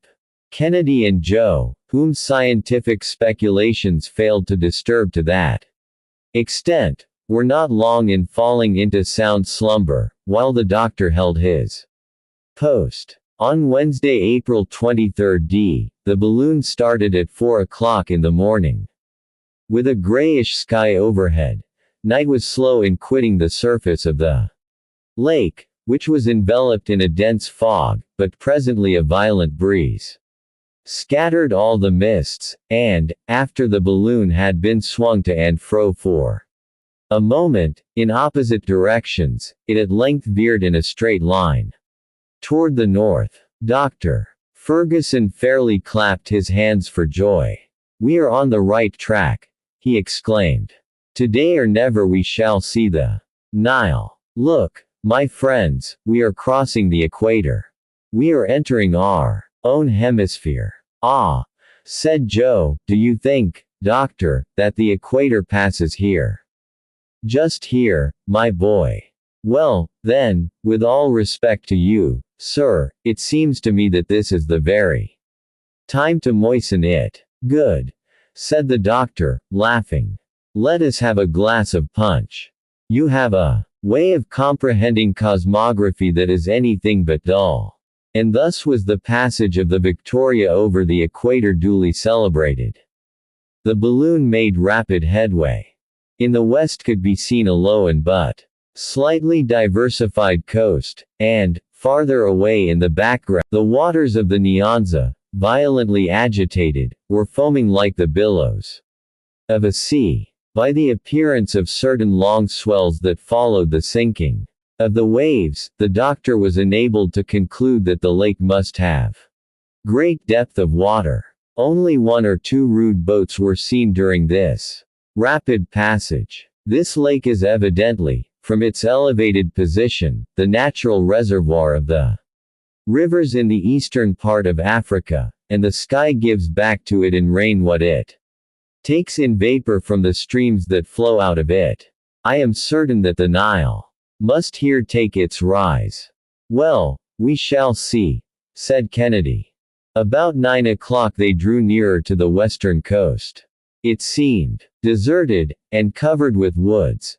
The wind freshened a little toward the east, and the other shore of the lake could be seen. It bent around in such a curve as to end in a wide angle toward 2 degrees 40 minutes north latitude. Lofty mountains uplifted their arid peaks at this extremity of Nyanza. But, between them, a deep and winding gorge gave exit to a turbulent and foaming river. While busy managing the balloon drive, Ferguson never ceased reconnoitering the country with eager eyes. Look, he exclaimed, look, my friends. The statements of the Arabs were correct. They spoke of a river by which Lake Ukoro discharged its waters toward the north, and this river exists, and we are descending it, and it flows with a speed analogous to our own. And this drop of water now gliding away beneath our feet is, beyond all question, rushing on, to mingle with the Mediterranean. It is the Nile. It is the Nile, re-echoed Kennedy, carried away by the enthusiasm of his friend. "Hurrah for the Nile!" shouted Joe, glad, and always ready to cheer for the doctor in his preconceived ideas on the subject. From the environing mountains numerous torrents came plunging and seething down, and I could take them in by hundreds. There could be seen, starting from the soil, delicate jets of water scattering in all directions, crossing and recrossing each other, mingling, contending in the swiftness of their progress, and all rushing toward that nascent stream which became a river after having drunk them in. "Here is, indeed, the Nile," reiterated the doctor, with the tone of profound conviction. "The origin of its name, like the origin of its waters, has fired the imagination of the learned. They have sought to trace it from the Greek, the Coptic, the Sanskrit, but all that matters little now, since we have made it surrender the secret of its source." "But," said the Scotchman, "how are you to make sure of the identity of this river with the one recognized by the travelers from the north?" "We shall have certain, irrefutable, convincing, and infallible proof," replied Ferguson, "should the wind hold another hour in our favor." The mountains drew farther apart, revealing in their place numerous villages, and fields of white Indian corn, doura, and sugar cane.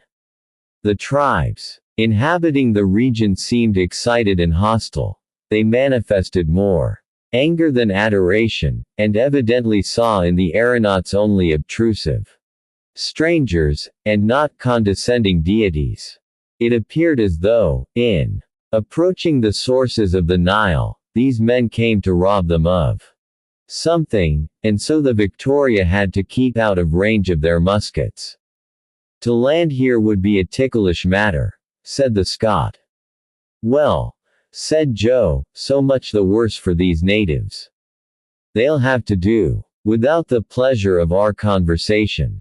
"Nevertheless, descend I must," said the doctor, "were it only for a quarter of an hour. Without doing so, the thing suits me," said Kennedy, toying with his pet rifle.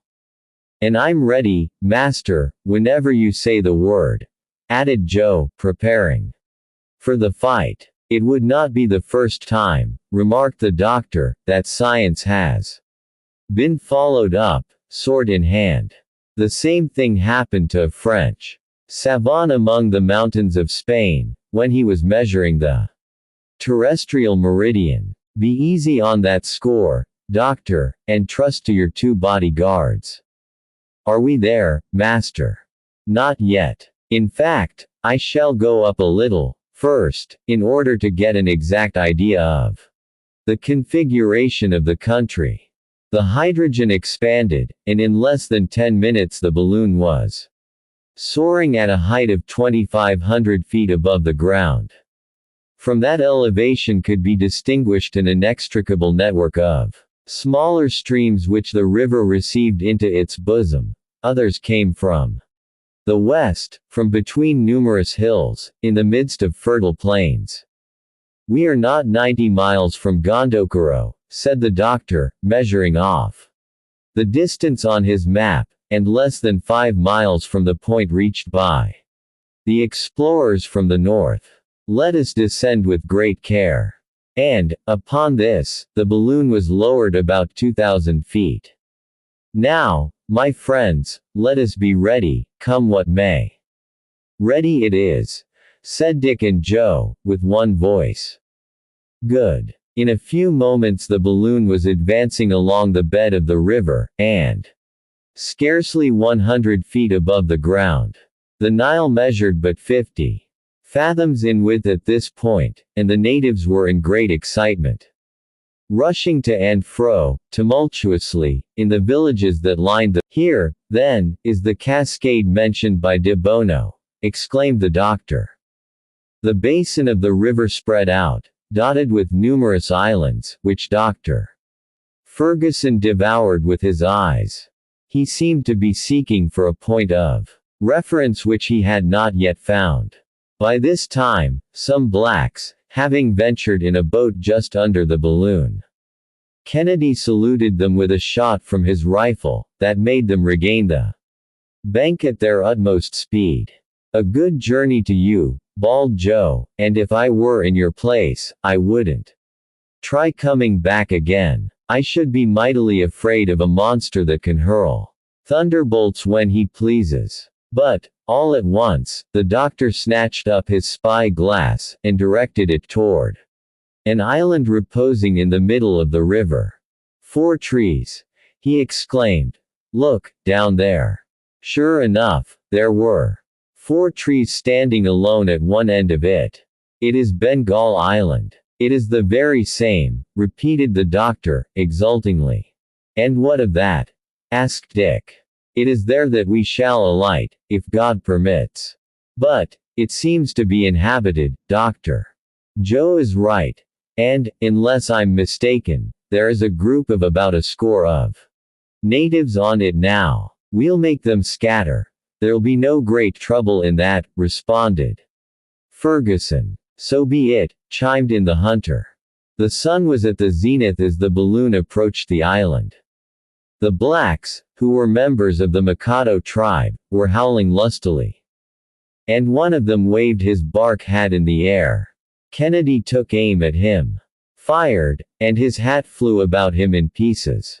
Thereupon there was a general scamper. The natives plunged headlong into the river, and swam to the opposite bank. Immediately, there came a shower of balls from both banks, along with a perfect cloud of arrows, but without doing the balloon any damage, where it rested with its anchor snugly secured in the fissure of a rock. Joe lost no time in sliding to the ground. "The ladder!" cried the doctor. "Follow me, Kennedy." "What do you wish, sir?" "Let us alight. I want a witness." "Here I am." "Mind your post, Joe, and keep a good lookout." "Never fear, Doctor. I'll answer for all that." "Come, Dick," said the doctor, as he touched the ground. So saying, he drew his companion along toward a group of rocks that rose upon one point of the island.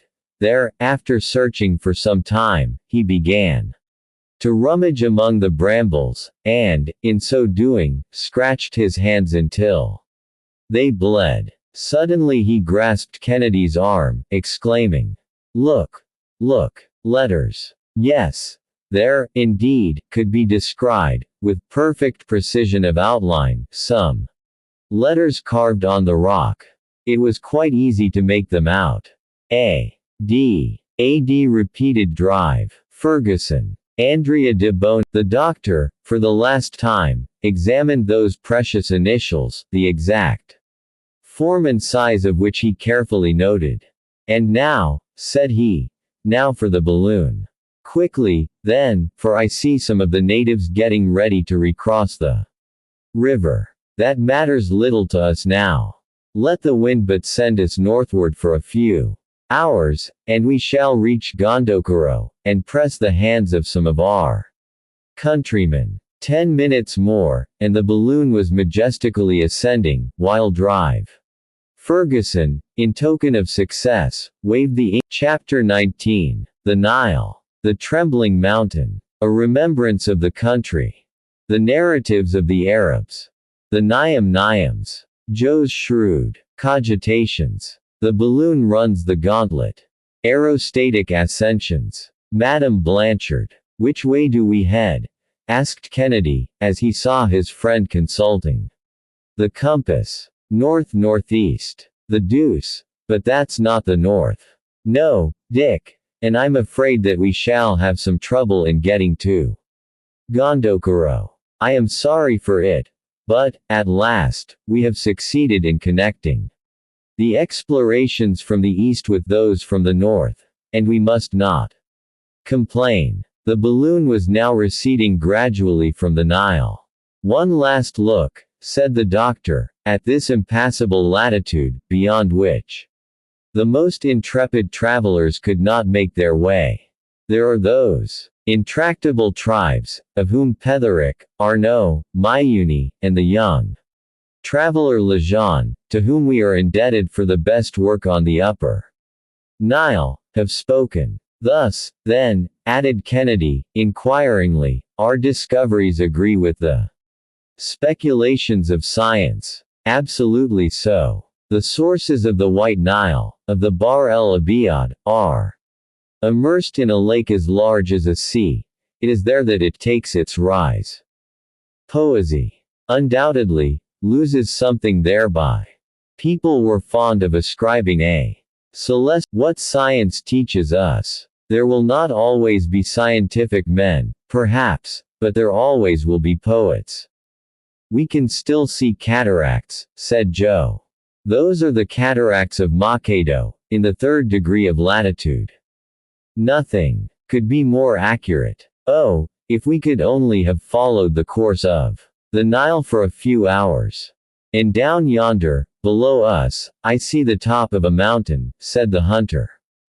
That is Mount Longwek, the trembling mountain of the Arabs. This whole country was visited by de Bono, who went through it under the name of Latif Effendi. The tribes living near the Nile are hostile to each other, and are continually waging a war of extermination. You may form some idea, then, of the difficulties he had to encounter. The wind was carrying the balloon toward the northwest, and, in order to avoid Mount Longwek, it was necessary to seek a more slanting current. My friends, said the doctor, here is where our passage of the African continent really commences. Up to this time we have been following the traces of our predecessors. Henceforth we are to launch ourselves upon the unknown. We shall not lack the courage, shall we? Never, said Dick and Joe together, almost in a shout. Onward, then, and may we have the help of heaven. At 10 o'clock at night, after passing over ravines, forests, and scattered villages, the aeronauts reached the side of the trembling mountain, along whose gentle slopes they went quietly gliding. In that memorable day, the 23rd of April, they had, in 15 hours, impelled by a rapid breeze, traversed a distance of more than 315 miles. But this latter part of the journey had left them in dull spirits, and complete silence reigned in the car. Was Dr. manifest the same careless philosophy, finding it quite natural that home should not be there, from the moment that he left it, but he respected the silent mood of his friends, the doctor and Kennedy. About 10 the balloon anchored on the side of the trembling mountain, so called, because, in Arab tradition, it is said to tremble the instant that a Mussulman sets foot upon it. The travelers then partook of a substantial meal, and all quietly passed the night as usual, keeping the regular watches. On awaking the next morning, they all had pleasanter feelings.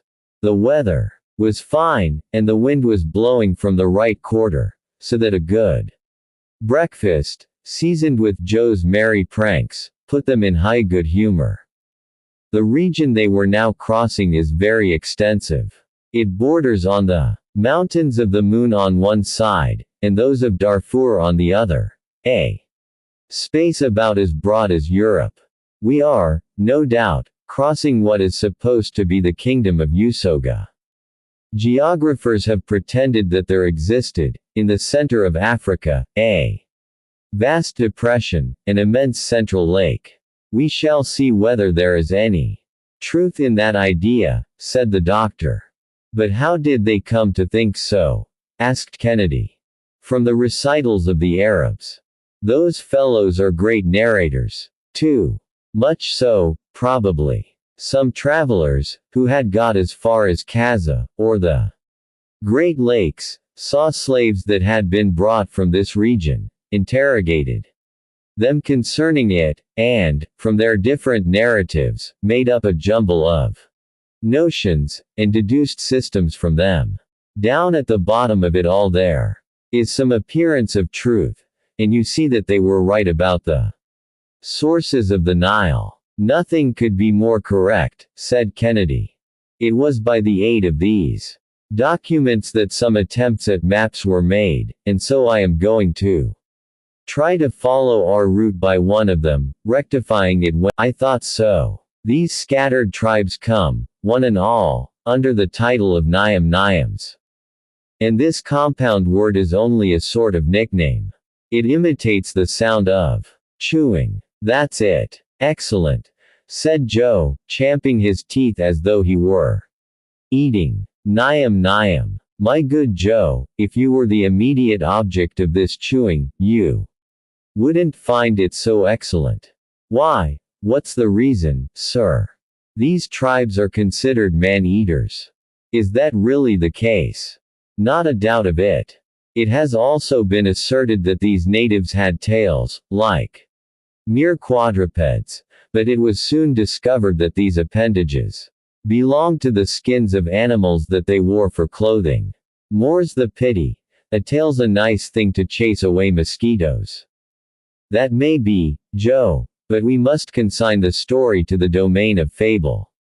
Like the dog's heads which the traveler, Brun Rollet, attributed to other tribes. Dog's heads, quite convenient for barking, and even for man-eating. But one thing that has been, unfortunately, proven true, is the ferocity of these tribes, who are really very fond of human flesh, and devour it with avidity. I only hope that they won't take such a particular fancy to mine, said Joe, with comic solemnity. See that? Said Kennedy. Yes, indeed, sir. If I have to be eaten, in a moment of famine, I want— Well, then, Joe, said Kennedy, that's understood. We count upon you in case of need. At your service, gentlemen. Joe talks in this way so as to make us take good care of him, and fatten him up. Maybe so, said Joe. Every man for himself. In the afternoon, the sky became covered with a warm mist, that oozed from the soil. The brownish vapor scarcely allowed the beholder to distinguish objects, and so, fearing collision with some unexpected mountain peak, the doctor, about 5 o'clock, gave the signal to halt. The night passed without accident, but in such profound obscurity, that it was necessary to use redoubled vigilance. The monsoon blew with extreme violence during all the next morning. The wind buried itself in the lower cavities of the balloon and shook the appendage by which the dilating pipes entered the main apparatus. They had, at last, to be tied up with cords, Joe acquitting himself very skillfully in performing that operation. He had occasion to observe, at the same time, that the orifice of the balloon still remained hermetically sealed. That is a matter of double importance for us, said the doctor. In the first place, we avoid the escape of precious gas, and then, again, we do not leave behind us an inflammable train, which we should at last inevitably set fire to, and so be consumed. That would be a disagreeable traveling incident, said Joe. Should we be hurled to the ground? Asked Kennedy. Hurled? No, not quite that. The gas would burn quietly, and we should descend little by little. A similar accident happened to a French aeronaut, Madame Blanchard. She ignited her balloon while sending off fireworks, but she did not fall, and she would not have been killed, probably, had not her car dashed against a chimney and precipitated her to the ground. Let us hope that nothing of the kind may happen to us, said the hunter.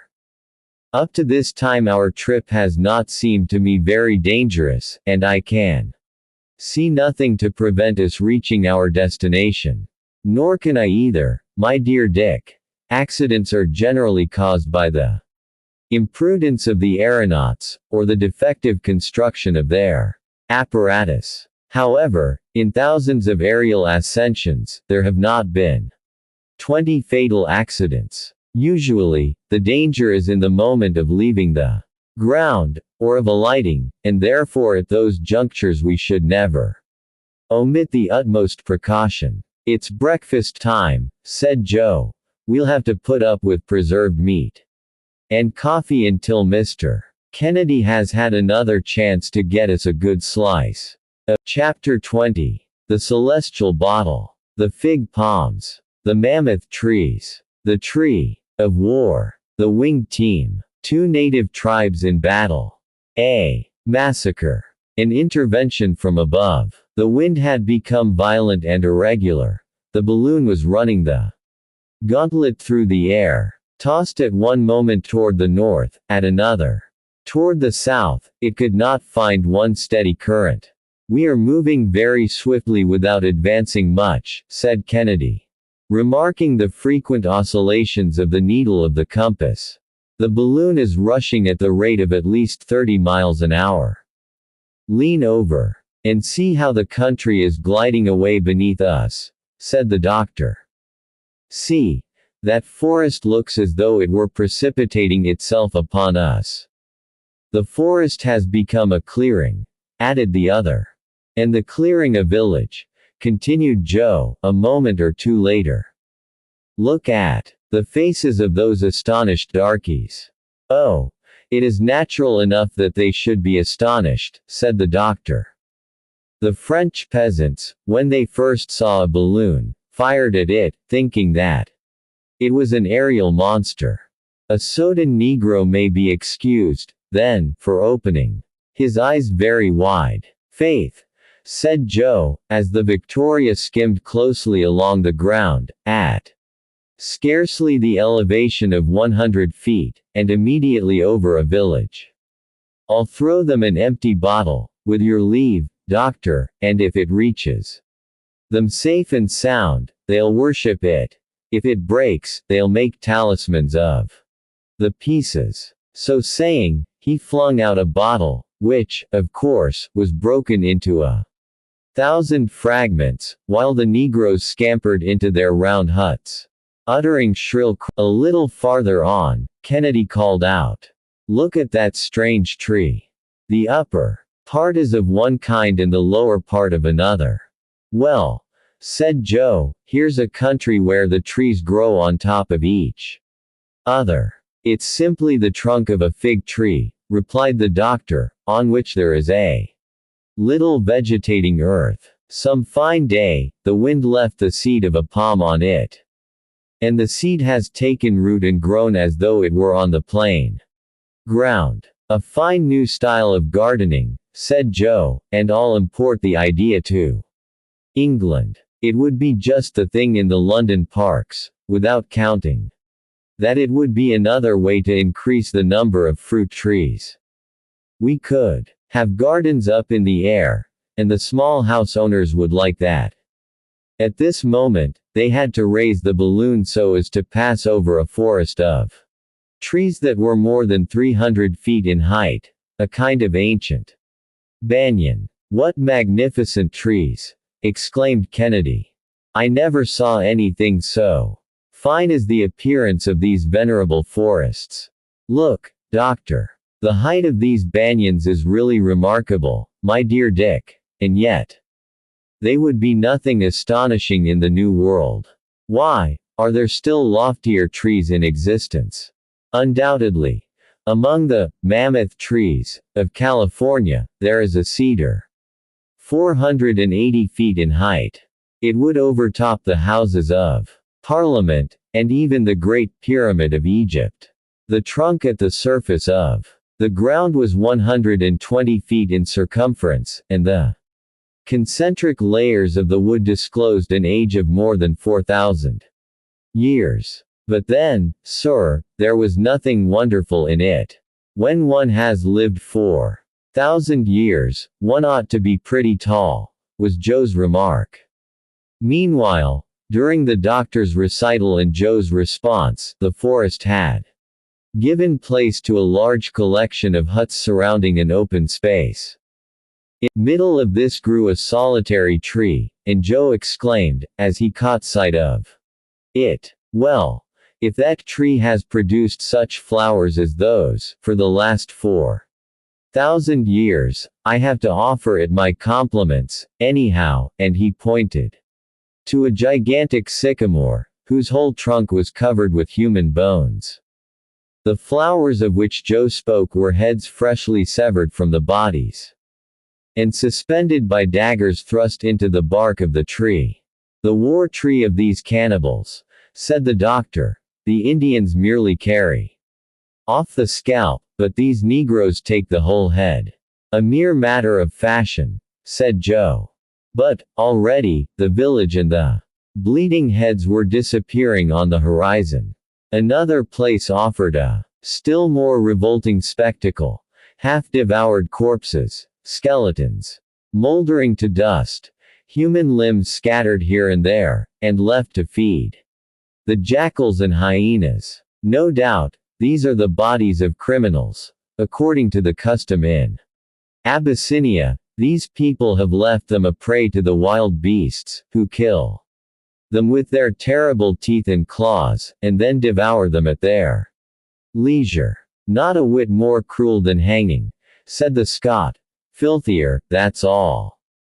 In the southern regions of Africa, they content themselves, resumed the doctor, with shutting up the criminal in his own hut with his cattle, and sometimes with his family. They then set fire to the hut, and the whole party are burned together. I call that cruel.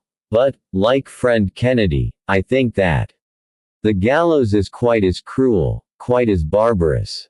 Joe, by the aid of his keen sight, which he did not fail to use continually, noticed some flocks of birds of prey flitting about the horizon. They are eagles, exclaimed Kennedy, after reconnoitering them through the glass, magnificent birds, whose flight is as rapid as ours. Bah, said the hunter, we can drive them off with a few rifle shots. Nevertheless, I would prefer, dear Dick, not having to rely upon your skill this time, for the silk of our balloon could not resist their sharp beaks. Fortunately, the huge birds will, I believe, be more frightened than attracted by our machine. Yes, but a new idea, and I have dozens of them, said Joe. If we could only manage to capture a team of live eagles, we could hitch them to the balloon, and they'd haul us through the air. The thing has been seriously proposed, replied the doctor, but I think it hardly practicable with creatures naturally so restive. Oh, we'd tame them, said Joe. Instead of driving them with bits, we'd do it with eye blinkers that would cover their eyes. Half blinded in that way, they'd go to the right or to the left, as we desired. When blinded completely, they would stop. Allow me, Joe, to prefer a favorable wind to your team of eagles. It costs less for fodder, and is more reliable. Well, you may have your choice, master, but I stick to my idea. It now was noon. The Victoria had been going at a more moderate speed for some time. The country merely passed below it. It no longer flew. Suddenly, shouts and whistlings were heard by our aeronauts, and, leaning over the edge of the car, they saw on the open plain below them an exciting spectacle. Two hostile tribes were fighting furiously, and the air was dotted with volleys of arrows. The combatants were so intent upon their murderous work that they did not notice the arrival of the balloon. There were about 300 mingled confusedly in the deadly struggle, most of them, red with the blood of the wounded, in which they fairly wallowed, were horrible. As they at last caught sight of the balloon, there was a momentary pause, but their yells redoubled, and some arrows were shot at the Victoria, one of them coming close enough for Joe to catch it with his hand.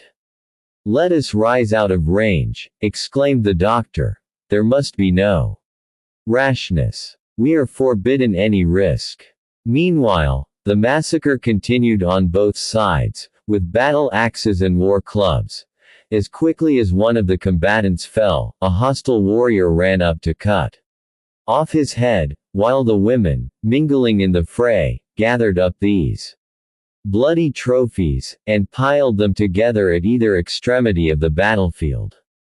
Often, too, they even fought for these hideous spoils. "What a frightful scene," said Kennedy, with profound disgust. "They're ugly acquaintances," added Joe, "but then, if they had uniforms, they'd be just like the fighters of all the rest of the world." "I have a keen hankering to take a hand in at that fight," said the hunter, brandishing his rifle. "No, no," objected the doctor, vehemently. "No, let us not meddle with what don't concern us. Do you know which is right or which is wrong, that you would assume the part of the Almighty?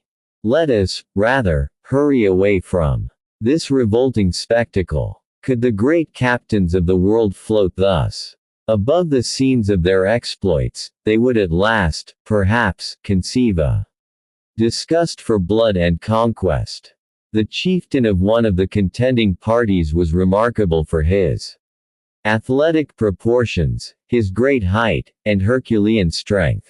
With one hand he plunged his spear into the compact ranks of his enemies, and with the other mowed large spaces in them with his battle axe. Suddenly he flung away his war club, red with blood, rushed upon a wounded warrior, and, chopping off his arm at a single stroke, carried the upon this sudden mishap of their leader, his warriors seemed struck dumb with amazement. His supernatural death awed them, while it reanimated the courage and ardor of their adversaries, and, in a twinkling, the field was abandoned by half the combatants. "Come, let us look higher up for a current to bear us away. I am sick of this spectacle," said the doctor. But they could not get away so rapidly as to avoid the sight of the victorious tribe rushing upon the dead and the wounded, scrambling and disputing for the still warm and reeking flesh, and eagerly devouring it. "Faugh!" uttered Joe, "it is sickening." The balloon rose as it expanded. The howlings of the brutal horde, in the delirium of their orgy, pursued them for a few minutes. But, at length, borne away toward the south, they were carried out of sight and hearing of this horrible spectacle of cannibalism. The surface of the country was now greatly varied, with numerous streams of water, bearing toward the east. The latter, undoubtedly, ran into those affluents of Lake Nu, or of the River of the Gazelles, concerning which M. Guillaume Lejeune has given such curious details. At nightfall, the balloon cast anchor in 27 degrees east longitude. And Chapter 21, Strange Sounds. A Night Attack. Kennedy and Joe in the tree. 2 shots. Help! Help! Reply in French. The morning. The missionary. The plan of rescue. The night came on very dark. The doctor had not been able to reconnoiter the country. He had made fast to a very tall tree, from which he could distinguish only a confused mass through the gloom. As usual, he took the 9 o'clock watch, and at midnight Dick relieved him. "Keep a sharp lookout, Dick," was the doctor's good-night injunction. "Is there anything new on the carpet?" "No, but I thought that I heard vague sounds below us, and, as I don't exactly know where the wind has carried us to, even an excess of caution would do no harm. You've probably heard the cries of wild beasts." "No, the sounds seem to me something altogether different from that. At all events, on the least alarm don't fail to waken us." "I'll do so, doctor. Rest easy." After listening attentively for a moment or two longer, the doctor, hearing nothing more, threw himself on his blankets and went asleep. The sky was covered with dense clouds, but not a breath of air was stirring, and the balloon, kept in its place by only a single anchor, experienced not the slightest oscillation. Kennedy, leaning his elbow on the edge of the car, so as to keep an eye on the cylinder, which was actively at work, gazed out upon the calm obscurity. He eagerly scanned the horizon, and, as often happened, at one moment he even thought that he saw them only 200 paces away, quite distinctly, but it was a mere flash that was gone as quickly as it came, and he noticed nothing more. It was, no doubt, one of those luminous illusions that sometimes impress the eye in the midst of very profound darkness. Kennedy was getting over his nervousness and falling into his wandering meditations again, when a sharp whistle pierced his ear. Was that the cry of an animal or of a night bird, or did it come from human lips? Kennedy, perfectly comprehending the gravity of the situation, was on the point of waking his companions, but he reflected that, in any case, men or animals, the creatures that he had heard must be out of reach. So he merely saw that his weapons were all right, and then, with his night glass, again plunged his gaze into space. It was not long before he thought he could perceive below him vague forms that seemed to be gliding toward the tree, and then, by the aid of a ray of moonlight that shot like an electric flash between two masses of cloud, he distinctly made out a group of human figures moving in the shadow. The adventure with the dog-faced baboons returned to his memory, and he placed his hand on the doctor's shoulder. The latter was awake in a moment. "Silence," said Dick. "Let us speak below our breath. Has anything happened?" "Yes, let us waken Joe." The instant that Joe was aroused, Kennedy told him what he had seen. "Those confounded monkeys again," said Joe. "Possibly, but we must be on our guard." "Joe and I," said Kennedy, "will climb down, and, in the meanwhile," added the doctor, "I will take my measures so that we can ascend rapidly at a moment's warning." "Agreed. Let us go down, then," said Joe. "Don't use your weapons, excepting at the last extremity. It would be a useless risk to make the natives aware of our presence in such a place as this." Dick and Joe replied with signs of assent, and then letting themselves slide noiselessly toward the tree, took their position in a fork among the strong branches where the anchor had caught. For some moments they listened minutely and motionlessly among the foliage, and ere long Joe seized Kennedy's hand as he heard a sort of rubbing sound against the bark of the tree. "Don't you hear that?" he whispered. "Yes, and it is coming nearer. Suppose it should be a serpent. That hissing or whistling that you heard before. No, there was something human in it. I'd prefer the savages, for I have a horror of those snakes." "The noise is increasing," said Kennedy, again, after a lapse of a few moments. "Yes. Something's coming up toward us. Climbing.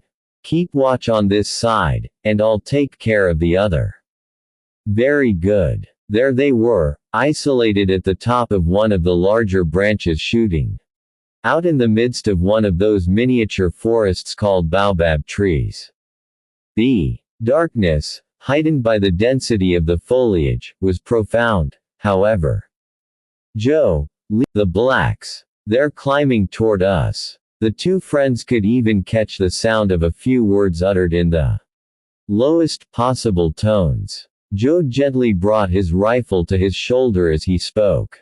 "Wait," said Kennedy. Some of the natives had really climbed the baobab, and now they were seen rising on all sides, winding along the boughs like reptiles, and advancing slowly but surely, all the time plainly enough discernible, not merely to the eye but to the nostrils, by the horrible odors of the rancid grease with which they bedaubed their bodies. Ere long, two heads appeared to the gaze of Kennedy and Joe, on a level with the very branch to which they were clinging. "Attention," said Kennedy. "Fire." The double concussion resounded like a thunderbolt and died away into Cries of rage and pain, and in a moment the whole horde had disappeared. But, in the midst of these yells and howls, a strange, unexpected, nay, what seemed an impossible cry had been heard. A human voice had, distinctly, called aloud in the French language. Help! Help! Kennedy and Joe, dumb with amazement, had regained the car. Immediately. Did you hear that? The doctor asked them. Undoubtedly, that supernatural cry, à moi, comes from a Frenchman in the hands of these barbarians. A traveler. A missionary, perhaps. Poor wretch, said Kennedy, they're assassinating him, making a martyr of him. The doctor then spoke, and it was impossible for him to conceal his emotions. There can be no doubt of it, he said. Some unfortunate Frenchman has fallen into the hands of these savages. We must not leave this place without doing all in our power to save him. When he heard the sound of our guns, he recognized an unhoped for assistance, a providential interposition. We shall not disappoint his last hope. Are such your views? They are, doctor, and we are ready to obey you. Let us, then, lay our heads together to devise some plan, and in the morning we'll try to rescue him. But how shall we drive off those abominable blacks? Asked Kennedy. It's quite clear to me, from the way in which they made off, that they are unacquainted with firearms. We must, therefore, profit by their fears. But we shall await daylight before acting, and then we can form our plans of rescue according to circumstances. The poor captive cannot be far off, said Joe, because help, help, repeated the voice, but much more feebly this time. The savage wretches, exclaimed Joe, trembling with indignation. Suppose they should kill him tonight. Do you hear, doctor? Resumed Kennedy, seizing the doctor's hand. Suppose they should kill him tonight. It is not at all likely, my friends. These savage tribes kill their captives in broad daylight. They must have the sunshine. Now, if I were to take advantage of the darkness to slip down to the poor fellow, said Kennedy. And I'll go with you, said Joe, warmly. Pause, my friends, pause. The suggestion does honor to your hearts. Why so? Asked Kennedy. These savages are frightened and dispersed. They will not return. Dick, I implore you, heed what I say. I am acting for the common good. And if by any accident you should be taken by surprise, all would be lost. But think of that poor wretch, hoping for aid, waiting there, praying, calling aloud. Is no one to go to his assistance? He must think that his senses deceived him, that he heard nothing. We can reassure him, on that score, said Dr. Ferguson. And, standing erect, making a speaking trumpet of his hands, he shouted at the top of his voice, in French. Whoever you are, be of good cheer. 3 friends are watching over you. A terrific howl from the savages responded to these words, no doubt, drowning the prisoner's reply. They are murdering him. They are murdering him, exclaimed Kennedy. Our interference will have served no other purpose than to hasten the hour of his doom. We must act. But how, Dick? What do you expect to do in the midst of this darkness?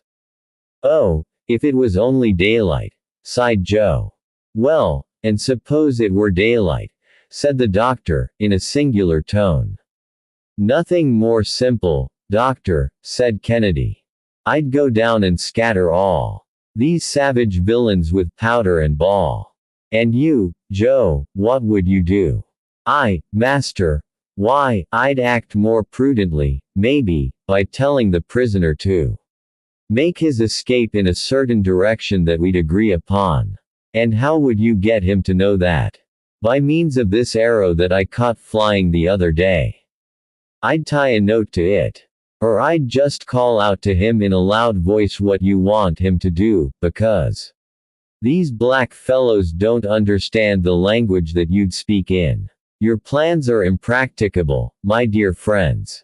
The greatest difficulty would be for this poor fellow to escape at all, even admitting that he should manage to elude the vigilance of his captors. As for you, my dear Dick, with determined daring, and profiting by their alarm at our firearms, your project might possibly succeed. But, were it to fail, you would be lost, and we should have two persons to save instead of one. No, we must put all the chances on our side, and go to work differently. But let us act at once, said the hunter. Perhaps we may, said the doctor, throwing considerable stress upon the words. Why, doctor, can you light up such darkness as this?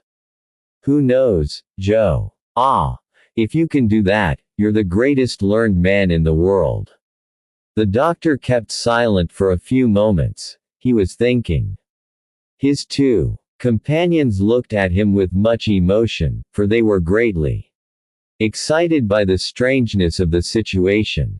Ferguson at last resumed. Here is my plan. We have 200 pounds of ballast left, since the bags we brought with us are still untouched. I'll suppose that this prisoner, who is evidently exhausted by suffering, weighs as much as one of us. There will still remain 60 pounds of ballast to throw out, in case we should want to ascend suddenly. How do you expect to manage the balloon? Asked Kennedy. This is the idea, Dick. You will admit that if I can get to the prisoner, and throw out a quantity of ballast, equal to his weight, I shall have in no wise altered the equilibrium of the balloon. But, then, if I want to get a rapid ascension, so as to escape these savages, I must employ means more energy. Yes, but there is one drawback. It consists in the fact that, in order to descend after that, I should have to part with a quantity of gas proportionate to the surplus ballast that I had thrown out. Now, the gas is precious, but we must not haggle over it when the life of a fellow creature is at stake. You are right, sir. We must do everything in our power to save him. Let us work, then, and get these bags all arranged on the rim of the car, so that they may be thrown overboard at one movement. But this darkness, it hides our preparations, and will be dispersed only when they are finished. Take care to have all our weapons close at hand. Perhaps we may have to fire, so we have 1 shot in the rifle, 4 for the 2 muskets, 12 in the 2 revolvers, or 17 in all, which might be fired in a quarter of a minute. But perhaps we shall not have to resort to all this noisy work. Are you ready? We're ready, responded Joe. The sacks were placed as requested, and the arms were put in good order. Very good, said the doctor. Have an eye to everything. Joe will see to throwing out the ballast, and Dick will carry off the prisoner, but let nothing be done until I give the word. Joe will first detach the anchor, and then quickly make his way back to the car. Joe let himself slide down by the rope, and, in a few moments, reappeared at his post, while the balloon, thus liberated, hung almost motionless in the air. In the meantime the doctor assured himself of the presence of a sufficient quantity of gas in the mixing tank to feed the cylinder, if necessary, without there being any need of resorting for some time to the Bunsen battery. He then took out the 2 perfectly isolated conducting wires, which served for the decomposition of the water, and, searching in his traveling sack, brought forth 2 pieces of charcoal. His 2 friends looked on, without knowing what he was about, but they kept perfectly silent. When the doctor had finished, he stood up erect in the car, and, taking the 2 pieces of charcoal, one in each hand, drew their points nearly together. In a twinkling, an intense and dazzling light was produced, with an insupportable glow between the two pointed ends of charcoal, and a huge jet of electric radiance literally broke the darkness of the night. Oh! Ejaculated the Chapter 22. The Jet of Light. The Missionary. The Rescue in a Ray of Electricity. A Lazarist Priest. But little hope. The Doctor's Care. A Life of Self-Denial.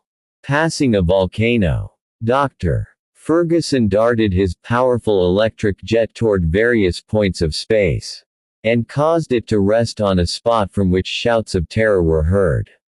His companions fixed their gaze eagerly on the place.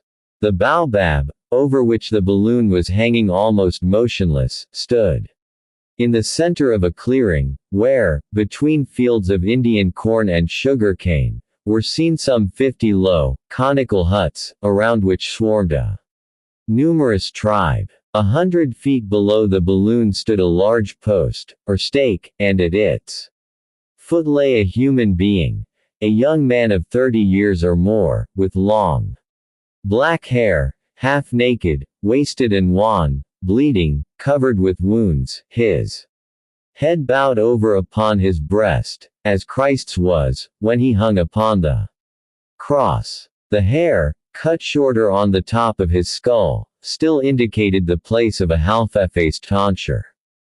"A missionary. A priest," exclaimed Joe. "Poor, unfortunate man," said Kennedy. "We must save him, Dick," responded the doctor.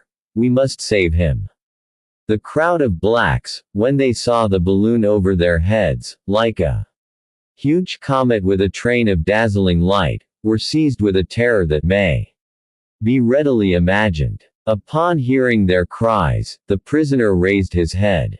His eyes gleamed with sudden hope, and, without too thoroughly "He is alive!" exclaimed Ferguson. "God be praised. The savages have got a fine scare, and we shall save him. Are you ready, friends?" "Ready, doctor," at the word. Joe shut off the cylinder. The doctor's order was executed. An almost imperceptible breath of air impelled the balloon directly over the prisoner, at the same time that it gently lowered with the contraction of the gas. For about 10 minutes it remained floating in the midst of luminous waves, for Ferguson continued to flash right down upon the throng his glowing sheaf of rays, which, here and there, marked out swift and vivid sheets of light. The tribe, under the influence of an indescribable terror, disappeared little by little in the huts. And there was complete solitude around the stake. The doctor had, therefore, been right in counting upon the fantastic appearance of the balloon throwing out rays, as vivid as the sun's, through this intense gloom. The car was approaching the ground, but a few of the savages, more audacious than the rest, guessing that their victim was about to escape from their clutches, came back with loud yells, and Kennedy seized his rifle. The doctor, however, besought him not to fire. The priest, on his knees, for he had not the strength to stand erect, was not even fastened to the stake, his weakness rendering that precaution superfluous. At the instant when the car was close to the ground, the brawny Scot, laying aside his rifle, and seizing the priest around the waist, lifted him into the car, while, at the same moment, Joe tossed over the 200 pounds of ballast. The doctor had expected to ascend rapidly, but, contrary to his calculations, the balloon, after going up some 3 or 4 feet, remained there, perfectly motionless. "What hole, Dick? Dick!" cried the doctor, "the water tank." Kennedy caught his friend's idea on the instant, and, snatching up with desperate strength one of the water tanks weighing about 100 pounds, he tossed it overboard. The balloon, thus suddenly lightened, made A leap of 300 feet into the air, amid the howlings of the tribe, whose prisoner thus escaped them in a blaze of dazzling light. "Hurrah!" shouted the doctor's comrades. Suddenly, the balloon took a fresh leap, which carried it up to an elevation of 1,000 feet. "What's that?" said Kennedy, who had nearly lost his balance. "Oh, nothing, only that black villain leaving us," replied the doctor tranquilly, and Joe, leaning over, saw the savage that had clung to the car whirling over and over, with his arms outstretched in the air, and presently dashed to pieces on the ground. The doctor then separated his electric wires, and everything was again buried in profound obscurity. It was now 1 o'clock in the morning.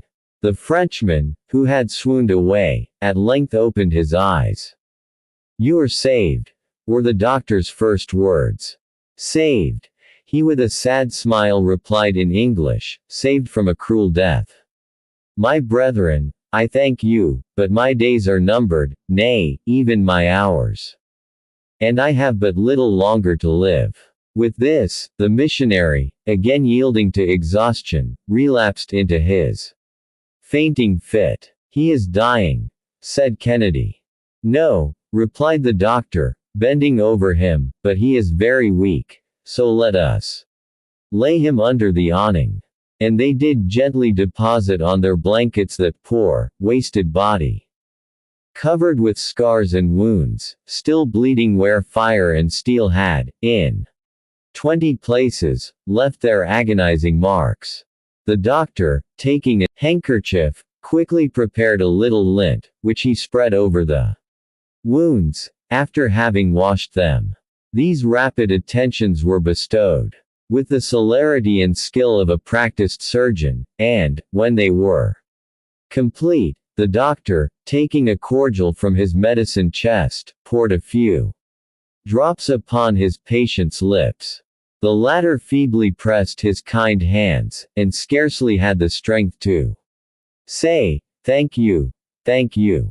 The doctor comprehended that he must be left perfectly quiet, so he closed the folds of the awning and resumed the guidance of the balloon.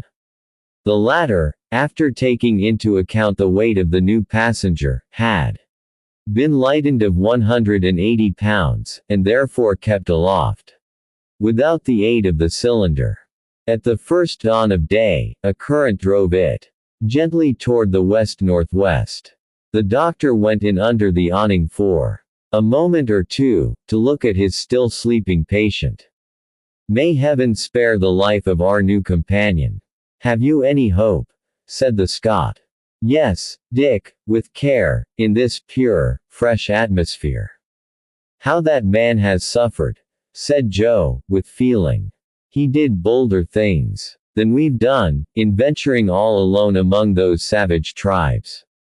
"That cannot be questioned," assented the hunter. During the entire day the doctor would not allow the sleep of his patient to be disturbed. It was really a long stupor, broken only by an occasional murmur of pain that continued to disquiet and agitate the doctor greatly. Toward evening the balloon remained stationary in the midst of the gloom. And during the night, while Kennedy and Joe relieved each other and carefully tending the sick man, Ferguson kept watch over the safety of all. By the morning of the next day, the balloon had moved, but very slightly, to the westward. The dawn came up pure and magnificent.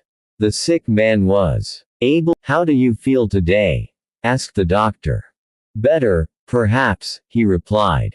"But you, my friends, I have not seen you yet. Excepting in a dream. I can, indeed, scarcely recall what has occurred. Who are you, that your names may not be forgotten in my dying prayers?" "We are English travelers," replied Ferguson. "We are trying to cross Africa in a balloon, and, on our way, we have had the good fortune to rescue you."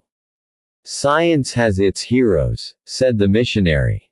"But religion its martyrs," rejoined the Scot. "Are you a missionary?" asked the doctor. I am a priest of the Lazarist mission. Heaven sent you to me.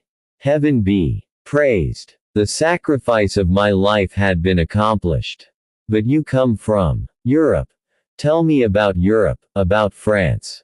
I have been without news for the last 5 years. 5 years. Alone, and among these savages, exclaimed Kennedy with amazement. They are souls to redeem. Ignorant and barbarous brethren, whom religion alone can instruct and civilize. Dr. Ferguson, yielding to the priest's request, talked to him long and fully about France. He listened eagerly, and his eyes filled with tears.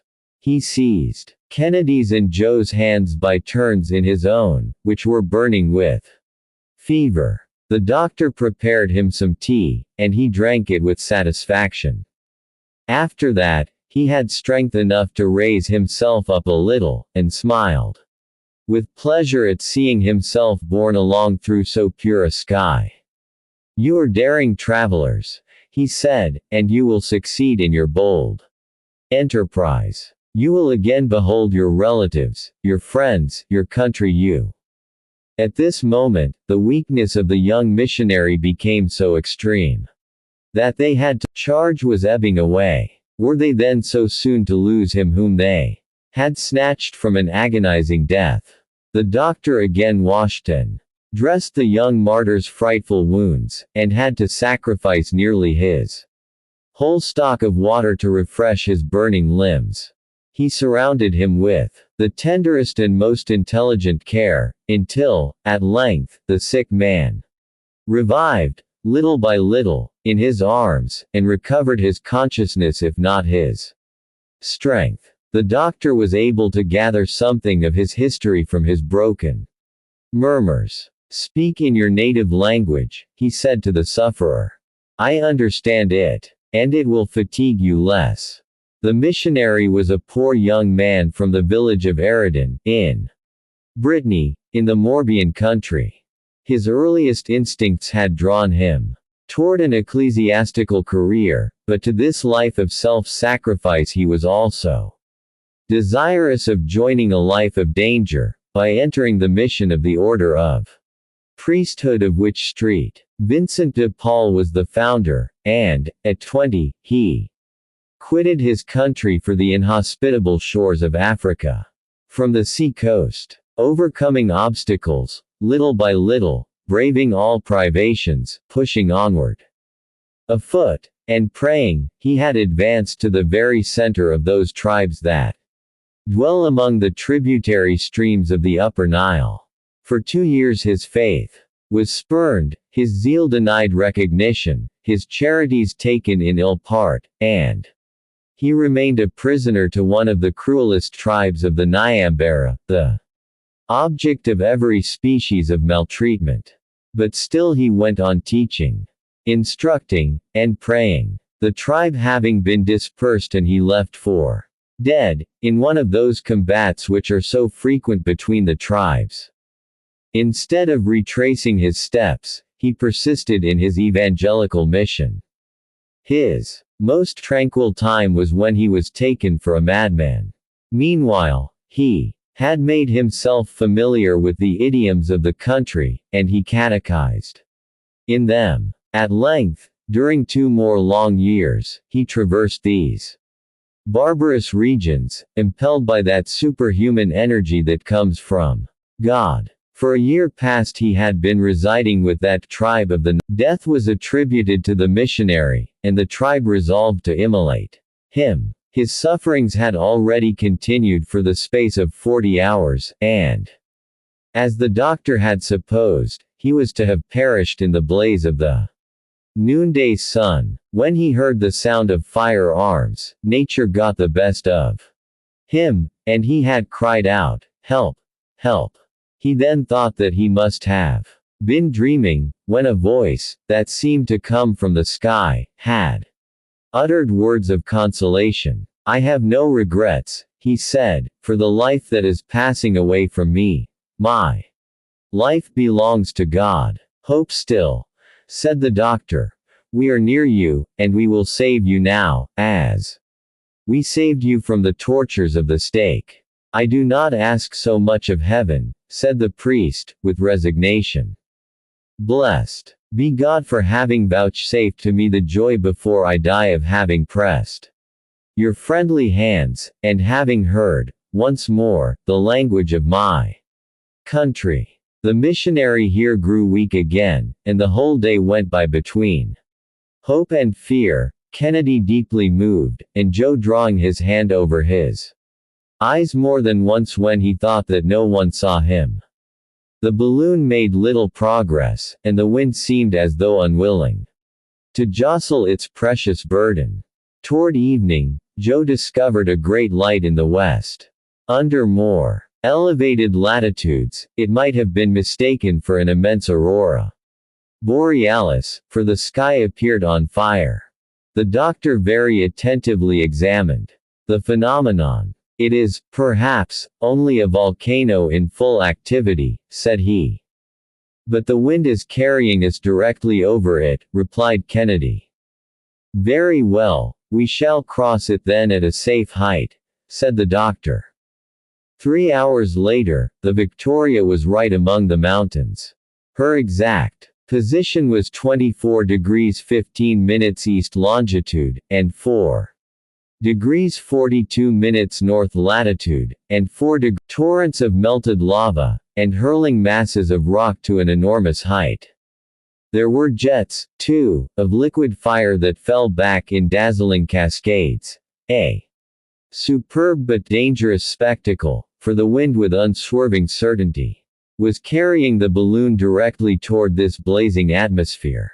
This obstacle, which could not be turned, had to be crossed, so the cylinder was put to its utmost power, and the balloon rose to the height of 6,000 feet, leaving between it and the volcano a space of more than 300 fathoms. From his bed of suffering, the dying missionary could contemplate that fiery crater from which 1,000 jets of dazzling flame were that moment escaping. How grand it is, said he, and how infinite is the power of God even in its most terrible manifestations. This overflow of blazing lava wrapped the sides of the mountain with a veritable drapery of flame.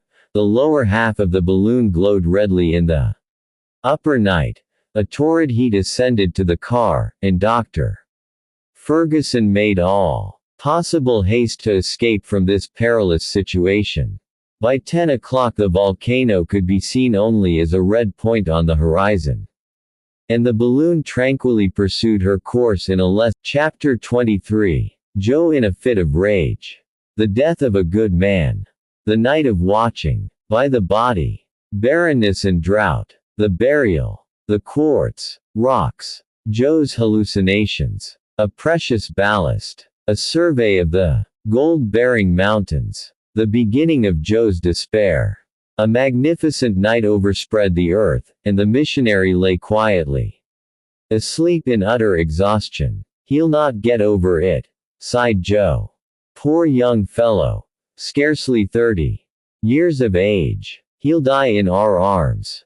His breathing, which was so feeble before, is growing weaker still, and I can do nothing to save him, said the doctor, despairingly. The infamous scoundrels! Exclaimed Joe, grinding his teeth, in one of those fits of rage that came over him at long intervals. And to think that, in spite of all, this good man could find words only to pity them, to excuse, to pardon them. Heaven has given him a lovely night, Joe. His last on earth, perhaps. He will suffer but little more after this, and his dying will be only a peaceful falling asleep. The dying man uttered some broken words, and the doctor at once went to him. His breathing became difficult, and he asked for air. The curtains were drawn entirely back, and he inhaled with rapture the light breezes of that clear, beautiful night. The stars sent him their trembling rays, and the moon wrapped him in the white winding sheet of its effulgence. My friends, said he, in an enfeebled voice, I am going. You must still hope, replied Kennedy. This is but a passing fit of weakness. You will not die. How could anyone die on this beautiful summer night? Death is at hand, replied the missionary, I know it. Let me look it in the face. Death, the commencement of things eternal, is but the end of earthly cares. Place me upon my knees, my brethren, I beseech you. Kennedy lifted him up, and it was distressing to see his weakened limbs bend under him. My God, exclaimed the dying apostle, have pity on me. His countenance shone far above that earth on which he had known no joys, in the midst of that night which sent to him its softest radiance, on the way to that heaven toward which he uplifted his spirit, as though in a miraculous assumption, he seemed already to live and breathe in the new existence. His last gesture was a supreme blessing on his new friends of only one day. Then he fell back into the arms of Kennedy, whose countenance was bathed in hot tears. Dead, said the doctor, bending over him, dead. And with one common accord, the three friends knelt together in silent prayer. Tomorrow, resumed the doctor, we shall bury him in the African soil, which he has besprinkled with his blood. During the rest of the night the body was watched, turn, by the three travelers, and not a word disturbed the solemn silence. Each of them was weeping. The next day the wind came from the south, and the balloon moved slowly over a vast plateau of mountains. There were extinct craters. Here, barren ravines. Not a drop of water on those parched crests. Piles of broken rocks. Toward noon, the doctor, for the purpose of burying the body, decided to descend into a ravine, in the midst of some plutonic rocks of primitive formation. The surrounding mountains would shelter him, and enable him to bring his car to the ground, for there was no tree in sight to which he could make it fast. But, as he had explained to Kennedy, it was now impossible for him to descend, except by releasing a quantity of gas proportionate to his loss of ballast at the time when he had rescued the missionary. He therefore opened the valve of the outside balloon. The hydrogen escaped, and the Victoria quietly descended into the ravine. As soon as the car touched the ground, the doctor shut the valve. Joe leapt out, holding on the while to the rim of the car with one hand, and with the other gathering up a quantity of stones equal to his own weight. He could then use both hands, and had soon heaped into the car more than 500 pounds of stones, which enabled both the doctor and Kennedy, in their turn, to get out. Thus the Victoria found herself balanced, and her ascensional force insufficient to raise her. Moreover, it was not necessary to gather many of these stones, for the blocks were extremely heavy, so much so, indeed, that the doctor's attention was attracted by the circumstance. The soil, in fact, was bestrewn with quartz and porphyritic rocks. This is a singular discovery, said the doctor, mentally. In the meanwhile, Kennedy and Joe had strolled away a few paces, looking up a proper spot for the grave. The heat was extreme in this ravine, shut in, as it was like a sort of furnace.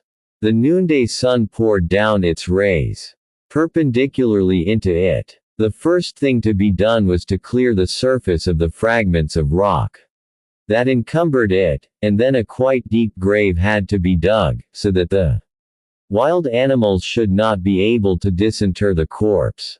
The body of the martyred missionary was then solemnly placed in it. The earth was thrown in over his remains, and above it masses of rock were deposited, in rude resemblance to a tomb.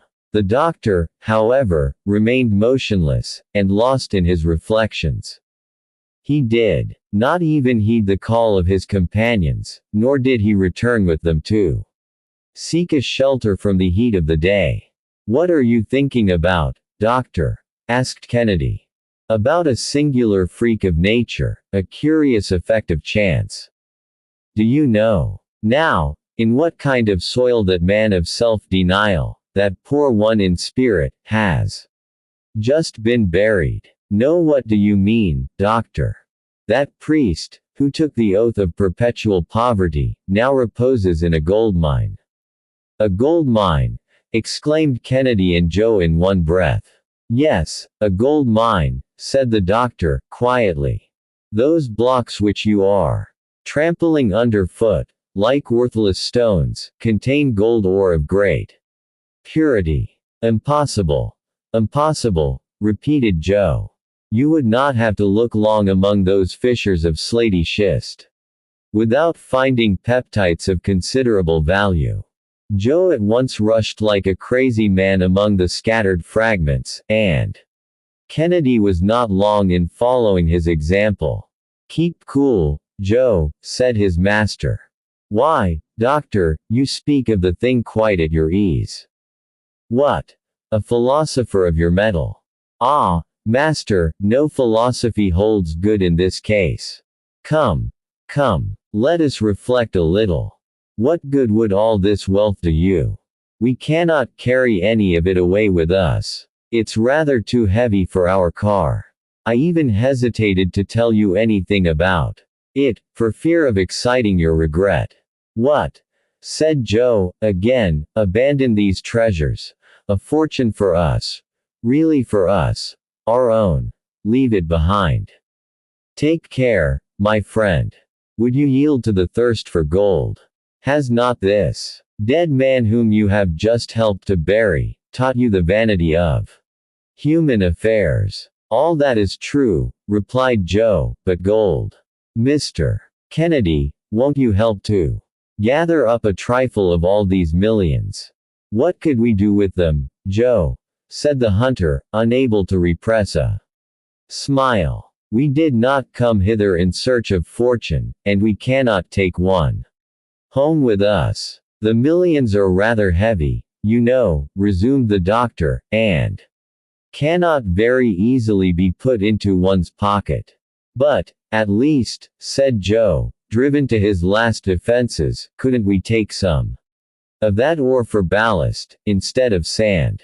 "Very good. I consent," said the doctor, "but you must not make too many wry faces when we come to throw some thousands of crowns worth overboard." "Thousands of crowns?" echoed Joe. "Is it possible that there is so much gold in them, and that all this is the same?" "Yes, my friend, this is a reservoir in which nature has been heaping up her wealth for centuries. There is enough here to enrich whole nations. An Australia and a California both together in the midst of the wilderness. And the whole of it is to remain useless. Perhaps. But at all events, here's what I'll do to console you." "That would be rather difficult to do," said Joe, with a contrite air. "Listen. I will take the exact bearings of this spot, and give them to you, so let them have a share, if you think that so much gold would make them happy." "Ah, master, I give up. I see that you are right, and that there is nothing else to be done. Let us fill our car with the precious mineral, and what remains at the end of the trip will be so much made." And Joe went to work. He did so, too, with all his might, and soon had collected more than 1,000 pieces of quartz, which contained gold, enclosed as though in an extremely hard crystal casket. The doctor watched him with a smile.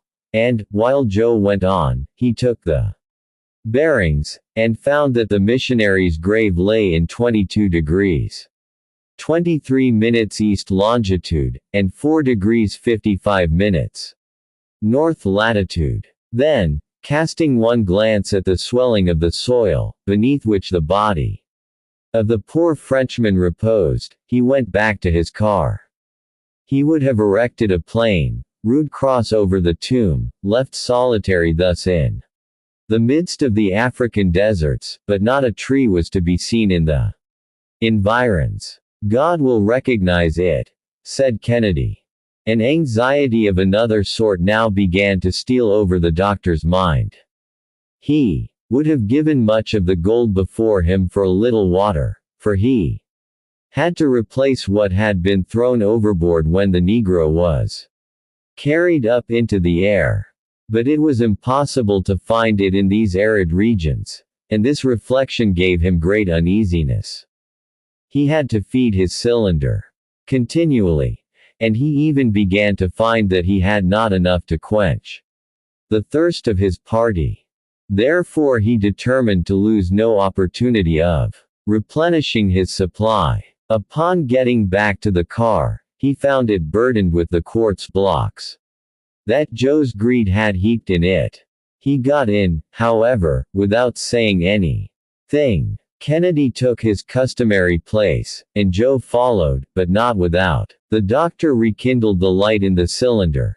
The spiral became heated. The current of hydrogen came in a few minutes, and the gas dilated, but the balloon did not stir an inch.